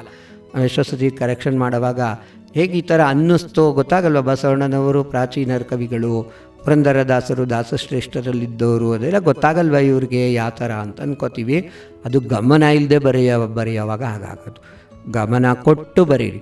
ಈ ಒಬ್ಬ ಕವಿ ಬಗ್ಗೆ ಸಂಪೂರ್ಣ ಮಾಹಿತಿ ನಿಮ್ಮ ತಲೆಯಲ್ಲಿ ತುಂಬಿಕೊಂಡಿದ್ದರೆ ಮಾತ್ರ ಅಲ್ಲಿ ಕರೆಕ್ಟಾಗಿ ಬರೆಯೋಕ್ಕೆ. ಸುಮ್ಮನೆ ಅದನ್ನ ಇಟ್ಕೊಂಡು ಬೈಹಾಟ್ ಮಾಡ್ಕೊಂಬಂದಿದ್ದರೆ ಇವ್ರದ್ದು ಅವ್ರಿಗಾಗುತ್ತೆ, ಅವ್ರದ್ದು ಇವ್ರಿಗೂ ಆಗುತ್ತೆ. ಸೊ ಆ ಕವಿಯ ಬಗ್ಗೆ ಚೆನ್ನಾಗಿ ಅರಿವನ್ನು ಮೂಡಿಸ್ಕೊಂಡು ತಿಳ್ಕೊಂಡು ಅದನ್ನು ಉತ್ತರ ಬರೆಯುವುದು ತುಂಬ ಉತ್ತಮವಾದ ಒಂದು ಕ್ರಮ. ಅದಾದಮೇಲಿಂದ ನೆಕ್ಸ್ಟು ಇವುಗಳಲ್ಲಿ ಬಂದಾಗ 3 ನಂಬರಲ್ಲಿ ಹಿಂದೆಯಿಂದ ಬರ್ತಾ ಇದ್ದಲ್ಲ, ಸಂದರ್ಭ ಬಿಗಿನಿಂಗಲ್ಲೇ ಹೇಳಿದೆ. ಇವ್ರುಗಳಿಗೆ ಯಾರಿಗೆ ಪಾಸಿಂಗ್ ಪ್ಯಾಕೇಜಲ್ಲಿ ಬರಬೇಕಾದವ್ರಿಗೆ ಆಯ್ಕೆ ಬರೆದ್ರೆ 1 ಅಂಕಗಳು ಸಿಗುತ್ತೆ ಅಂತ. ಉಳಿದವರು ಸಂದರ್ಭನೂ ಬರೀರಿ, ಸ್ವಾರಸ್ಯವನ್ನು ಕೂಡ ಕಲ್ತ್ಕೊಳ್ಳಿ. ಕರೆಕ್ಟಾಗಿ ಆ ಸ್ವಾರಸ್ಯ ಯಾವುದು, ಸಂದರ್ಭ ನಮಗೆ ಪಾಠದ ಬಗ್ಗೆ ನೀವು ಟೆಕ್ಸ್ಟ್ ಬುಕ್ಕನ್ನು ಚೆನ್ನಾಗಿ ಓದಿದರೆ ಸಂದರ್ಭ ಸುಲಭವಾಗುತ್ತೆ, ಯಾವಾಗ ಬರೀದಿಯೋದು ಅಂತ. ಏನಪ್ಪ ಅಂದರೆ ತುಂಬ ಉದ್ದ ಲೆಂತ್ ತೊಗೊಂಡ್ಬಿಟ್ಟು ಜಾಸ್ತಿ ಸಮಯ ತಗೋಬಾರದು. ಅದಕ್ಕೆ ಸಂದರ್ಭನ ಕರೆಕ್ಟಾಗಿ ಆ ಒಂದು ಸಂದರ್ಭದಲ್ಲಿ ಅಂತ ಬರಿಬೇಕು. ಇವಾಗ ಎಲ್ಲೋ ಮಧ್ಯದಲ್ಲಿ ಬಂದರೆ ಪಾಠದ ಬಿಗಿನಿಂಗಿಂದ ತೊಗೊಂಡು ಬರ್ತಾಯಿದ್ರೆ ಸಂದರ್ಭನೇ 3/4 ಪೇಜ್ ಆಗ್ತಾ ಕೂತ್ಕೊಂಡ್ಬಿಡುತ್ತೆ. ಆವಾಗ ಸ್ವಾರಸ್ಯ ಅನ್ನೋದೇ ಮರ್ತೋಗುತ್ತೆ, ಮುಂದಿನ ಪ್ರಶ್ನೆಗಳಿಗೆ ಸಮಯ ಸಾಲದೆ ಹೋಗುತ್ತೆ. ಆ ಥರ ಮಾಡ್ಕೋಬೇಡಿ. ನೇರವಾಗಿ ಆ ಸಂದರ್ಭದಲ್ಲಿ ಅದನ್ನು ಉತ್ತರ ಬರಿಬೇಕು ಹೇಗೆ ಅನ್ನುವುದನ್ನು ನೋಡಿಕೊಂಡು ಬರೀರಿ. ಆಯಿತಾ? ಟೆಕ್ಸ್ಟ್ ಬುಕ್ ಎಷ್ಟೆಷ್ಟು ಚೆನ್ನಾಗಿ ಜಾಸ್ತಿ ಓದಿರ್ತೀರೋ ಅಷ್ಟು ಸುಲಭವಾಗಿ ಅವುಗಳೆಲ್ಲವನ್ನು ಕೂಡ ನೀವು ಬರೀಬೋದು. ಇದು ಸಂದರ್ಭ ಮತ್ತು ಸ್ವಾರಸ್ಯಗಳಿಗೆ. ಇದಿಷ್ಟು 3 ಅಂಕಗಳ 9 ಪ್ರಶ್ನೆಗಳ ಒಂದು ಸ್ವರೂಪ. ಇನ್ನು 2 ಅಂಕಗಳ ಬಗ್ಗೆ ಈಗಾಗಲೇ ನಾನು ಪಾಸಿಂಗ್ ಪ್ಯಾಕೇಜ್ನವ್ರಿಗೆ ಹೇಳಿದೆ, ಅದನ್ನೇ ಇನ್ನೊಂದು ಈ ಇದರಲ್ಲಿ ಹೇಳ್ತಾ ಇದ್ದೀನಿ. 2 ಅಂಕಗಳ ಒಂದು ಪ್ರಶ್ನೆ ಪತ್ರಿಕೆ ತಗೊಂಡಾಗ ಇದರಲ್ಲಿ ನಮಗೆ ಪಠ್ಯಪೋಷಕ ಅಧ್ಯಯನದ 2 ಪಾಠವನ್ನು ಕೂಡ ನೀವು ಕಲ್ತ್ಕೋಬೇಕು. 1 ವಾಕ್ಯದಲ್ಲಿ ಉತ್ತರಿಸಿರಿಗೆ 2 ಬರುತ್ತೆ, 2-3 ವಾಕ್ಯಗಳಲ್ಲಿ ಉತ್ತರಿಸಿರಿಗಲ್ಲಿ 2 ಬರುತ್ತೆ. ಆಯಿತಾ? ಪಠ್ಯಪೋಷಕ ಅಧ್ಯಯನಕ್ಕೆ 80 ನಂಬರಲ್ಲಿ 6 ನಂಬರನ್ನು ಇಟ್ಟಿದ್ದಾರೆ. 6 ನಂಬರಲ್ಲಿ 2, ಒಂದು ವಾಕ್ಯದಲ್ಲಿ ಉತ್ತರಿಸಿರಿಗೆ ಬರುತ್ತೆ, ಇನ್ನು 2-3 ವಾಕ್ಯಗಳಲ್ಲಿ ಉತ್ತರಿಸಿರಿನಲ್ಲಿ ಬರುತ್ತೆ. ಯಾವುದು ಚಿಕ್ಕದಾಗಿದ್ದರೆ ಅದೆಲ್ಲನೂ ಕೂಡ ಒಂದು ವಾಕ್ಯದ ಉತ್ತರ ಆಗೋಗುತ್ತೆ. ಆಯಿತಾ? ಈ ಕಂಬಳಿ ಹುಳು ಪಾಠದಲ್ಲಿ ಎಲ್ಲನೂ ಒಂದು ವಾಕ್ಯದ ಉತ್ತರ. ಕಂಬಳಿ ಹುಳು ಅನ್ನುವ ಪದ್ಯ ಇದೆಯಲ್ಲ, ಅದರಲ್ಲಿ ಒಂದು ವಾಕ್ಯದ ಉತ್ತರನೇ ಆಗುತ್ತೆ. ಈ ಬುಲ್ಡೋಸರ್ ಸಂಸ್ಕೃತಿ ಮತ್ತು ಈ ಬೇರೆ ಪಾಠಗಳು, ಮಹಾಶಿಲ್ಪಿ, ಅವುಗಳಲ್ಲಿ ಸೋಮೇಶ್ವರ ಶತಕ, ಆ ಪದ್ಯದಲ್ಲಿ ಅಲ್ಲೆಲ್ಲನೂ ಕೂಡ ಮೊದಲೆಲ್ಲ ಒಂದು ವಾಕ್ಯದ ಉತ್ತರ ಕೊಟ್ಟಿದ್ದಾರೆ, ಕೊನೆಯಲ್ಲಿ 2-3. ಅಲ್ಲಿ ಸ್ಪ್ಲಿಟ್ ಮಾಡಿಲ್ಲ ಅವರು. ಅಭ್ಯಾಸ ಅಂತ ಹಾಕ್ಬಿಟ್ಟು 6 ಪ್ರಶ್ನೆ 8 ಪ್ರಶ್ನೆ 10 ಪ್ರಶ್ನೆ ಹಾಕ್ಬಿಟ್ಟಿದ್ದಾರೆ. ನೀವು ಅದರಲ್ಲಿ ಯಾವುದು ಲೆಂತಿಯಾಗಿರೋ ಆನ್ಸರ್ ಇರುತ್ತೋ ಅದು 2-3 ವಾಕ್ಯಕ್ಕೆ ಬರುತ್ತೆ ಅಂತ ತಿಳ್ಕೋಬೇಕು. ಅದಕ್ಕೆ ಮೊದಲಿಗೆ ಪಠ್ಯಪೋಷಕ ಅಧ್ಯಯನದ 4 ಪಾಠಗಳನ್ನು ಓದ್ಕೊಂಬಿಟ್ರೆ 6ನೇ ನಂಬರ್ ಚೆನ್ನಾಗಿ ಬರುತ್ತೆ. ಯಾಕೆಂದರೆ 2 ಒಂದು ವಾಕ್ಯದಲ್ಲಿ ಉತ್ತರಿಸಿ ಬರುತ್ತೆ, 2 3-4 ವಾಕ್ಯಗಳಲ್ಲಿ ಉತ್ತರಿಸಿ 4 ನಂಬರ್ಗೆ ಬರುತ್ತೆ. 4-2 6 ನಂಬರ್ ಅದರಲ್ಲಿ ಬರುತ್ತೆ. ಸೊ 6 ನಂಬರನ್ನ ಫಸ್ಟ್ ಕಲ್ತ್ಕೊಳ್ಬೇಕಾದ್ರೆ ಈ ಪಾಠಗಳನ್ನು ಈಗಾಗಲೇ ಟೆಸ್ಟ್ ಇದರಲ್ಲಿ ಓದಿರ್ತೀರ. ಈಗ ಓದುವಾಗ ಮೊದಲಿಗೆ ಪಠ್ಯಪೋಷಕ ಅಧ್ಯಯನದ 4 ಭಾಗಗಳನ್ನು, 2 ಪದ್ಯ 2 ಗದ್ಯ ಅಷ್ಟನ್ನು ಕೂಡ ಓದ್ಕೊಂಡು ಅವುಗಳಲ್ಲಿ ಕೊಟ್ಟಿರೋಂಥ 5-6 ಪ್ರಶ್ನೆಗಳಷ್ಟೇ, ಜಾಸ್ತಿ ಏನು ಕೊಟ್ಟಿಲ್ಲ. ಎಕ್ಸಸೈಸಲ್ಲಿ 6 ಪ್ರಶ್ನೆ 5 ಪ್ರಶ್ನೆ ಆ ಥರ ಕೊಟ್ಟಿದ್ದಾರೆ, ಒಂದು ವಾಕ್ಯನೇ ಜಾಸ್ತಿ ಕೊಟ್ಟಿದ್ದಾರೆ. ಅವುಗಳನ್ನು ನೀವು ಬಳಸ್ಕೊಳ್ಳೋದು ಗೊತ್ತಾಯ್ತಲ್ಲ. ಒಂದು ವಾಕ್ಯದ ಉತ್ತರದಲ್ಲೂ ಕೂಡ ಅಷ್ಟೇ, ಗದ್ಯದಿಂದ 1, ಪದ್ಯದಿಂದ 1, ಪಠ್ಯಪೋಷಕ ಅಧ್ಯಯನದಿಂದ 2 ಅಷ್ಟು ಪಾಠ ಓದಿರ್ತೀವಿ. ಆಲ್ಮೋಸ್ಟು 6 ಗದ್ಯ 6 ಪದ್ಯ, 6 ಗದ್ಯದಿಂದ ಸೇರಿಸ್ಕೊಂಡಾಗ ಒಟ್ಟು 41 ಪ್ರಶ್ನೆ ಇದೆ ಒಂದು ವಾಕ್ಯದಲ್ಲಿ ಉತ್ತರಿಸಿದ್ರು.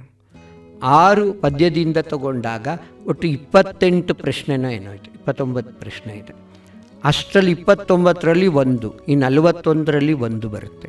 ಅಷ್ಟಕ್ಕೋಸ್ಕರ ನೀವು ಯಾವಾಗಲೂ ಒಂದು ವಾಕ್ಯದಲ್ಲಿ ಉತ್ತರಿಸಿರಿನೇ ಓದ್ತಾ ಇದ್ದರೆ ಅಷ್ಟೆಲ್ಲ ಪ್ರಿಪೇರ್ ಮಾಡಿದ್ರು ಒಂದೇ ನಂಬರ್ ಆಗುತ್ತೆ. ಅದಕ್ಕೋಸ್ಕರ ನಿಮ್ಗೆ ಹೇಳಿದ್ದು 2-3 ವಾಕ್ಯಗಳಲ್ಲಿ ಉತ್ತರಿಸಿರಿನ ಪಾಸಿಂಗ್ ಪ್ಯಾಕೇಜಲ್ಲಿ ಫಸ್ಟ್ ಪ್ಯಾದಾಗಿ ತೊಗೊಂಡು ಓದ್ಬಿಟ್ಟು ಅನಂತರ ಎಲ್ಲ ಬೇರೆಯವರೆಲ್ಲರೂ 10 ವಾಕ್ಯದ ಉತ್ತರ ಓದ್ಬಿಟ್ಟು ಆಮೇಲೆ 2-3 ವಾಕ್ಯದ ಉತ್ತರ ಓದ್ಬಿಟ್ಟು ಆಮೇಲೆ ಒಂದು ವಾಕ್ಯಕ್ಕೆ ಬನ್ನಿ. ಒಂದು ವಾಕ್ಯದಲ್ಲಿ ಚಿಕ್ಕಿದಾಗಿರೋ ಉತ್ತರಗಳಿರುತ್ತೆ, ಸುಲಭವಾಗಿ ಅದನ್ನು ಬರಿಬೋದು. ಹಿಂದಿಂದ ಓದಿ 5 ನಂಬರು 4 ನಂಬರು 3 ನಂಬರು ಆ ಥರ ಪ್ರಿಪೇರ್ ಮಾಡಿ ಚೆನ್ನಾಗಿ 80ಗೆ 80 ತೊಗೊಳ್ಬೇಕು ಅನ್ನೋವಂಥವರೆಲ್ಲರೂ ಕೂಡ. ನೀವು ಬೇರೆಯವರು ಕೂಡ ಪಾಸಿಂಗ್ ಪ್ಯಾಕೇಜಲ್ಲಿ ನಾನು ಕೊಟ್ಟಿರೋದೇ ನಿಮಗೆ ಅದು 2-3 ವಾಕ್ಯ, ಅದಷ್ಟು ಕಲ್ತ ಮೇಲೆ ನೀವು 5-6 ವಾಕ್ಯ ಓದಿ, 10 ವಾಕ್ಯನೂ ಓದಿ. ಇವುಗಳಿಗೆ ಇಟ್ಕೊಂಡು 2 ಲಿಂಕ್ ಇರುತ್ತೆ. 2-3 ವಾಕ್ಯದಲ್ಲಿ ಉತ್ತರಿಸಿರಿಗೇನೆ ಕೆಲವು ಪ್ರಶ್ನೆಗಳು 10 ವಾಕ್ಯದಲ್ಲೂ ಬರುತ್ತೆ. ಅದರಿಂದ ಅವೆರಡನ್ನೂ ಓದ್ಕೊಂಡು ಅವುಗಳನ್ನು ಕಲ್ತ್ಕೊಳ್ಳಿ. ಅರ್ಥ ಆಯ್ತಲ್ವ ಇದು? ಅದಾದಮೇಲೆ ಒಂದು ವಾಕ್ಯ. ಇನ್ನು ನೆಕ್ಸ್ಟು ವ್ಯಾಕರಣಾಂಶಗಳಿಗೆ ಬಂದಂತೆ 8 ಪ್ರಶ್ನೆ MCQನಲ್ಲಿ ಬರುತ್ತೆ. ವ್ಯಾಕರಣಕ್ಕೆ ಸಂಬಂಧಪಟ್ಟಂಥ ಪ್ರಶ್ನೆಗಳು 8, ಒಟ್ಟು 15ರಿಂದ 16 ಟಾಪಿಕ್ಸ್ ಇದೆ ವ್ಯಾಕರಣಕ್ಕೆ. ಮೊದಲಿಗೆ ವರ್ಣಮಾಲೆಯಕ್ಕೆ ಸಂಬಂಧಪಟ್ಟಂಥ ಪ್ರಶ್ನೆ ಇರುತ್ತೆ. ವರ್ಣಮಾಲೆ ಅಕ್ಷರಗಳ ಸಂಖ್ಯೆ, ಅದೇ ಸ್ವರಗಳ ಸಂಖ್ಯೆ, ವ್ಯಂಜನಗಳ ಸಂಖ್ಯೆ, ಯೋಗವಾಹಗಳ ಸಂಖ್ಯೆ, ವರ್ಗೀಯ ವ್ಯಂಜನಗಳ ಸಂಖ್ಯೆ, ಅಲ್ಪಪ್ರಾಣ ಮಹಾಪ್ರಾಣ ಅನುನಾಸಿಕಾಕ್ಷರಗಳ ಸಂಖ್ಯೆ, ಹ್ರಸ್ವಸ್ವರ ದೀರ್ಘಸ್ವರಗಳ ಸಂಖ್ಯೆ, ಇವೆಲ್ಲನೂ ಗೊತ್ತಿರಬೇಕು. ಇನ್ನು ಸಂಯುಕ್ತಾಕ್ಷರದಲ್ಲಿ ಸಂಯುಕ್ತಾಕ್ಷರ ಅಂದರೆ ಏನು? ವ್ಯಂಜನಕ್ಕೆ ಸ್ವರಗಳು ಸೇರಿದಾಗ ಗುಣಿತಾಕ್ಷರ ಆಗುತ್ತೆ, ವ್ಯಂಜನಗಳಿಗೆ ವ್ಯಂಜನಗಳು ಸೇರಿದ್ರೆ ಸಂಯುಕ್ತಾಕ್ಷರ ಆಗುತ್ತೆ. ಆ ಸಂಯುಕ್ತಾಕ್ಷರಗಳಲ್ಲಿ 2 ವಿಧ: ಸಜಾತೀಯ ಸಂಯುಕ್ತಾಕ್ಷರ, ವಿಜಾತೀಯ ಸಂಯುಕ್ತಾಕ್ಷರ. ಸಜಾತೀಯ ಸಂಯುಕ್ತಾಕ್ಷರಗಳಿಗೆ ನಿಮಗೆ ಅಲ್ಲಿ ಅವ್ರು ಏನು ಮಾಡ್ತಾರೆ, ಗುಂಪಿಗೆ ಸೇರದ ಪದ ಅಂತ ಕೊಟ್ಬಿಟ್ಟು 3 ಸಜಾತೀಯವಾದ ಅಕ್ಷರಗಳುಳ್ಳ ಸಂಯುಕ್ತಾಕ್ಷರ ಇರುವ ಅಥವಾ ಒತ್ತಕ್ಷರ ಇರುವಂತಹ ಪದಗಳನ್ನು ಬಳಸಿರ್ತಾರೆ. 1 ವಿಜಾತೀಯ ಸಂಯುಕ್ತಾಕ್ಷರ ಇರುವುದನ್ನು ಬಳಸಿದರೆ ಅದನ್ನು ಗುಂಪಿಗೆ ಸೇರದ ಪದದಿಂದ ನೀವು ತೆಗಿಬೇಕು. ಇದು ವರ್ಣಮಾಲೆಗೆ ಸಂಬಂಧಪಟ್ಟಂತೆ ಸಂಯುಕ್ತಾಕ್ಷರದವರೆಗಿರುವ ಎಲ್ಲ ಒಂದು ವಿಚಾರಗಳು. ಇದಾದಮೇಲೆ ನಾಮಪದಗಳ ಪ್ರಭೇದಗಳು ಅಷ್ಟು ಕೂಡ ಗೊತ್ತಿರಬೇಕು. ಆಯಿತಾ? ನಾಮಪದಗಳ ರೂಢ ವಸ್ತುವಾಚಕದಲ್ಲಿ ರೂಢನಾಮ, ಅಂಕಿತನಾಮ, ಅನ್ವರ್ಥನಾಮ ಇವುಗಳು ಬರಬೇಕು. ಅದಾದಮೇಲೆ ಸಂಖ್ಯಾವಾಚಕ, ಸಂಖ್ಯೇಯವಾಚಕ, ಸರ್ವನಾಮದ ವಿಧಗಳು, ಪ್ರಥಮ ಪುರುಷಾರ್ಥಕ ಸರ್ವನಾಮ, ಮಧ್ಯಮ ಪುರುಷಾರ್ಥಕ ಸರ್ವನಾಮ, ಉತ್ತಮ ಪುರುಷಾರ್ಥಕ ಸರ್ವನಾಮ, ಇದೆಲ್ಲದರದ್ದು ಕೂಡ ನಿಮಗೆ ಪರಿಚಯ ಇರಬೇಕು. ನಂತರ ಗುಣವಾಚಕಗಳು ಮತ್ತು ಭಾವನಾಮಗಳು, ಪರಿಮಾಣವಾಚಕಗಳು, ಪ್ರಕಾರವಾಚಕಗಳು, ದಿಗ್ವಾಚಕಗಳು, ಸರ್ವನಾಮಗಳು, ಇದೆಲ್ಲವನ್ನೂ ಕೂಡ ನೀವು ನಾಮಪದದ ಇದು ಒಂದಂಕ ಇರುತ್ತಷ್ಟೇ. ಆದರೆ ಯಾವ ರೀತಿಯಾದದ್ದು ಅಂತ ಗುರುತಿಸ್ಬೇಕು. ಒಂದು ವಾಕ್ಯದಲ್ಲಿ ಕೊಟ್ಬಿಟ್ಟು ದಿಗ್ವಾಚಕ ಸುಮಾರಾಗಿ ಕೇಳ್ತಾನೆ ಇರ್ತಾರೆ. ಕನ್ನಡದ ದಿಕ್ಕುಗಳು ಮತ್ತು ಸಂಸ್ಕೃತದಿಂದ ಬಳಕೆಯಾಗಿರುವ ದಿಕ್ಕುಗಳನ್ನು ಕರೆದ ಪೂರ್ವ, ಪಶ್ಚಿಮ, ಉತ್ತರ, ದಕ್ಷಿಣ ಈ 4 ತಗೊಂಡಾಗ ಪೂರ್ವ ಮೂಡಣ, ಪಶ್ಚಿಮ ಪಡುವಣ, ಉತ್ತರ ಬಡಗಣ, ದಕ್ಷಿಣ ತೆಂಕಣ, ಈ 4 ಅಂಶಗಳನ್ನು ಕೂಡ ಅವಾಗವಾಗ ಕೇಳ್ತಾ ಇರ್ತಾರೆ. ಇದು ಯಾವುದರಲ್ಲಿ ಭೂಮಿ ತಾಯ ಕುಡಿಗಳು ಪದ್ಯ ಭಾಗದಲ್ಲೂ ಬಂದಿದೆ, ಇಲ್ಲೂ ಕೂಡ ಬಂದಿದೆ. ಇನ್ನು ಸರ್ವನಾಮಗಳಲ್ಲಿ ಪುರುಷಾರ್ಥಕ ಸರ್ವನಾಮ, ಪ್ರಶ್ನಾರ್ಥಕ ಸರ್ವನಾಮ, ಆತ್ಮಾರ್ಥಕ ಸರ್ವನಾಮ 3 ವಿಚಾರಗಳನ್ನು ಕೂಡ ಕೇಳಿದ್ದಾರೆ. ವಿಭಕ್ತಿ ಪ್ರತ್ಯಯಗಳು ಕೂಡ ಒಂದು ಪ್ರಶ್ನೆಯಾಗಿ ಬರುತ್ತೆ. ಅದು ವಾಕ್ಯವನ್ನು ಕೊಟ್ಬಿಟ್ಟು ಆ ವಾಕ್ಯದಲ್ಲಿ ಯಾವುದೋ ಒಂದು ಪದವನ್ನು ಕೇಳಿ ಪದದಲ್ಲಿ ಬಳಕೆಯಾಗಿರುವ ಸಪ್ತಮಿ ವಿಭಕ್ತಿಯ ಪದ ಅಥವಾ ಸಪ್ತಮಿ ವಿಭಕ್ತಿಯ ಪ್ರತ್ಯಯ ಆ ಥರ ಕೇಳಿದ್ರೆ ಆ ಪದದ ವಿಭಕ್ತಿ ಪ್ರತ್ಯಯಗಳನ್ನು ಗುರುತಿಸಬೇಕು ಅಥವಾ ವಿಭಕ್ತಿಯನ್ನಾದರೂ ಗುರುತಿಸಬೇಕು.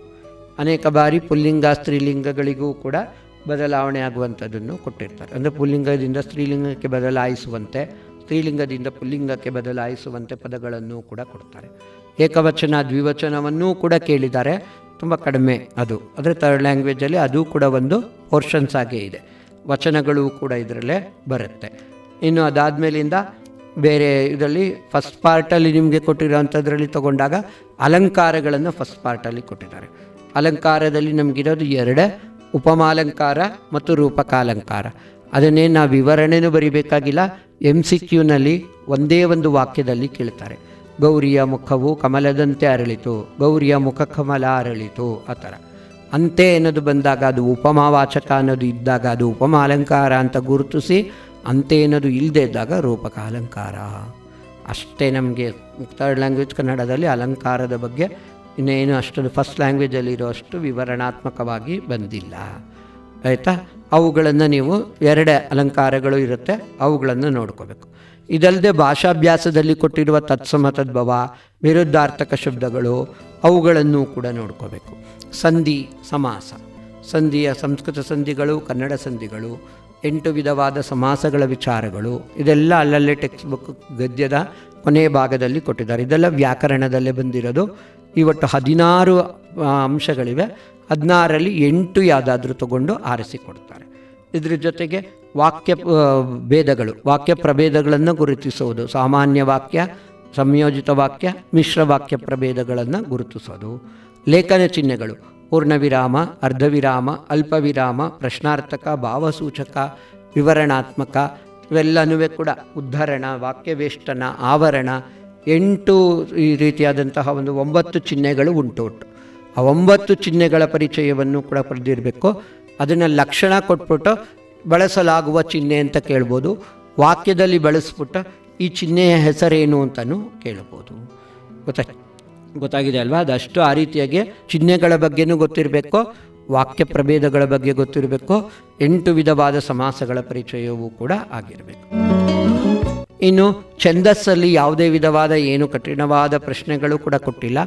ಛಂದಸ್ಸಲ್ಲಿ ತಗೊಂಡಾಗ ಬರೀ ಗಣವನ್ನು ಗುರುತಿಸುವ ಒಂದು ಪದ ಕೊಟ್ಟಿರ್ತಾರೆ, ಅದು ಯಾವ ಗಣ ಅನ್ನೋದನ್ನು ಬರೀಬೇಕು.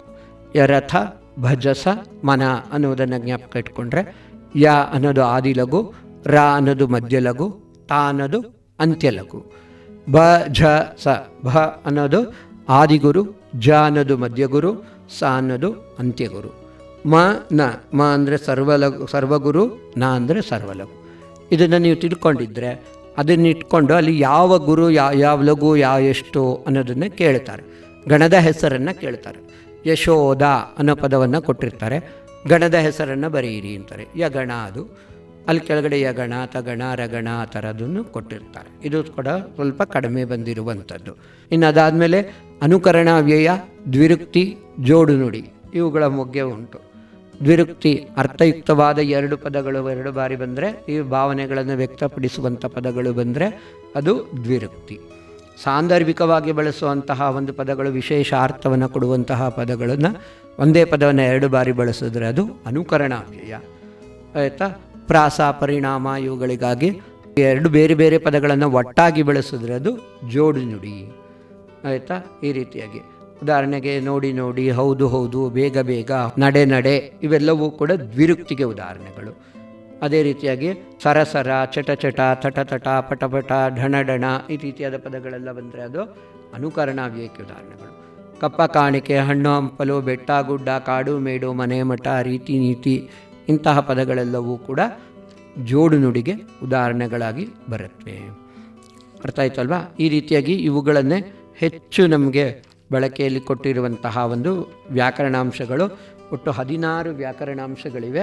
ಅವುಗಳಲ್ಲಿ ನಾವು ಯಾವುದು ಒಟ್ಟು 8 ಪ್ರಶ್ನೆಗಳು ಬರುತ್ತವೆ. ಇನ್ನು ಕೊನೆಯದಾಗಿ ಒಂದು ತೊಗೊಂಡ್ರೆ ಸಂಬಂಧಾರ್ಥಕ ಅವ್ಯಯ. ಸಂಬಂಧಾರ್ಥಕ ಶಬ್ದಗಳಲ್ಲಿ ತಗೊಂಡಾಗ 3ನೇ ಪದಕ್ಕೆ ಸಂಬಂಧಿಸಿದ 4ನೇ ಪದವನ್ನು ಬರೆಯಿರಿ ಅನ್ನೋದು ಸುಮಾರಾಗಿ ಥರ್ಡ್ ಲ್ಯಾಂಗ್ವೇಜ್ ಕನ್ನಡದಲ್ಲಿ ಪಾಠಕ್ಕೆ ಸಂಬಂಧಪಟ್ಟಂಥ ಪ್ರಶ್ನೆಗಳನ್ನೇ ಕೊಡ್ತಾರೆ. ಉದಾಹರಣೆಗೆ ಗೌರಮ್ಮನವರ ತಂದೆ, ಗೌರಮ್ಮನವರ ತಾಯಿ, ಆ ರೀತಿಯಾಗಿ ಗೌರಮ್ಮನವರ ಪತಿ, ಆ ಥರ ಪಾಠದಲ್ಲೇ ಬಂದಿದೆ. ಉಲ್ಲಾಳದ ರಾಣಿ, ಬೆಳವಡಿಯ ರಾಣಿ, ಕಿತ್ತೂರಿನ ರಾಣಿ, ಕೆಳದಿಯ ರಾಣಿ, ಆ ಥರ ಪಾಠಗಳಲ್ಲಿ ಬಂದಿರೋ ಅಂಥದ್ದನ್ನೇ ಕೇಳ್ತಾರೆ. ಎಷ್ಟೋ ಸಮಯದಲ್ಲಿ ಮಧ್ಯದಿಂದನೂ ಕೂಡ ಕೇಳಿದ್ದಂತೂ ಉಂಟು. ಈ ಸತಿ ಪ್ರಿಪ್ರೇಟ್ರಿನಲ್ಲಿ ಕೇಳುವಾಗ ಅದನ್ನು ಉದರ ವೈರಾಗ್ಯದಲ್ಲಿ ಕೇಳಿದ್ರು ನೋಡಿ. ಏನು ಬಯಲಡಂಬವ ತೋರಿ ಅನ್ನೋ ಒಂದು ಅರ್ಥ ಬರೋ ತರಹ ಕೇಳಿದ್ರು. ನಾಟಕದಲ್ಲಿ ಬರೋದು ಬೂಟಾಟಿಕೆ ಅನ್ನೋ ಅರ್ಥ ಬರಬೇಕು. ಅದು ಸ್ವಲ್ಪ ಪದ್ಯ ಓದಿದ್ರೇ ಗೊತ್ತಾಗೋದು. ಪಾಠ ಪದ್ಯಗಳನ್ನು ಚೆನ್ನಾಗಿ ಅಭ್ಯಾಸ ಮಾಡಿದರೆ, ಓದಿದರೆ ಮಾತ್ರ ಅವುಗಳನ್ನು ಚೆನ್ನಾಗಿ ಬರೆಯೋಕ್ಕಾಗತ್ತೆ. ಇದಲ್ಲದೆ ಅಲ್ಲಲ್ಲೇ ಅವರು ಬಿಟ್ಟಸ್ಥಳ ತುಂಬಿರಿನಲ್ಲೂ ಕೊಟ್ಟಿದ್ದಾರೆ. ಆ ಬಿಟ್ಟಸ್ಥಳ ತುಂಬಿರಿಯಿಂದನೂ ಕೂಡ ಹೋಗ್ಬೋದು. ಸಂಧ್ಯಾರಾಗ ಆನಾಕ್ರು, ವಿಶ್ವಾಮಿತ್ರ ಸೃಷ್ಟಿ ಡ್ಯಾಶ್ ಅಂತ ಕೊಟ್ಟರೆ ಅಲ್ಲಿ ಆದ್ಯರಂಗಾಚಾರ್ಯ ಅಥವಾ ಜಾಗೀರ್ದಾರ್ ಈ ಥರ ಬರೀಬೇಕು. ಇದೆಲ್ಲ ಪಾಠಕ್ಕೆ ಸಂಬಂಧಪಟ್ಟದ್ದನ್ನೇ 3ನೇ ಪದಕ್ಕೆ ಸಂಬಂಧಿಸಿದ 4ನೇ ಪದಗಳಲ್ಲಿ ಬರೆದಾರೆ. ಸೊ ಇದಿಷ್ಟು ಒಂದು ಪ್ರಶ್ನೆ ಪತ್ರಿಕೆಯ ಸ್ವರೂಪ, ಅದರ ಒಂದು ಸಂಪೂರ್ಣವಾದ ರೂಪುರೇಷೆ, ಇದರ ಬಗ್ಗೆ ಸಂಪೂರ್ಣವಾದ ಒಂದು ಮಾಹಿತಿಯನ್ನು ಇಲ್ಲಿ ಕೊಟ್ಟಿದ್ದೀನಿ. ಇದನ್ನು ಆಧಾರವಾಗಿಟ್ಕೊಂಡು ಹೆಚ್ಚು ಹೆಚ್ಚು ಅಂಕಗಳನ್ನು ಪಡೆದು, ಕೇವಲ ಬರೀ ಉತ್ತೀರ್ಣರಾಗಲು ಬೇಕಾದ ಅಂಕಗಳಲ್ಲ, ಹೆಚ್ಚೆಚ್ಚು ಅಂಕಗಳನ್ನು ಗಳಿಸ್ಕೊಂಡು ಎಲ್ಲ ವಿದ್ಯಾರ್ಥಿಗಳು ಕೂಡ ಪರೀಕ್ಷೆಯಲ್ಲಿ ಉತ್ತಮ ಅಂಕಗಳೊಂದಿಗೆ ಉತ್ತಮ ಫಲಿತಾಂಶವನ್ನು ಪಡ್ಕೊಳ್ಳಿ ಅಂತ ಹಾರೈಸುತ್ತಾ ಈ ತೃತೀಯ ಭಾಷೆ ಕನ್ನಡದ ಈ ಒಂದು ಕಾರ್ಯಕ್ರಮವನ್ನು ಇಲ್ಲಿಗೆ ಮುಕ್ತಾಯಗೊಳಿಸುತ್ತಿದ್ದೇನೆ. ಜ್ಞಾನಧ್ವನಿ 90.8 FM ಸಮುದಾಯ ಬಾನುಲಿ ಕೇಂದ್ರ ಮೈಸೂರು ಇವರ ಆಶ್ರಯದಲ್ಲಿ ನಡೆದ ಈ ಕಾರ್ಯಕ್ರಮಕ್ಕೆ ನನ್ನನ್ನು ಆಹ್ವಾನಿಸುವುದಕ್ಕಾಗಿ ಹೃತ್ಪೂರ್ವಕವಾದ ಧನ್ಯವಾದಗಳನ್ನು ಸಮರ್ಪಿಸುತ್ತಾ ನನ್ನ ಕಾರ್ಯಕ್ರಮವನ್ನು ಮುಗಿಸುತ್ತಿದ್ದೇನೆ.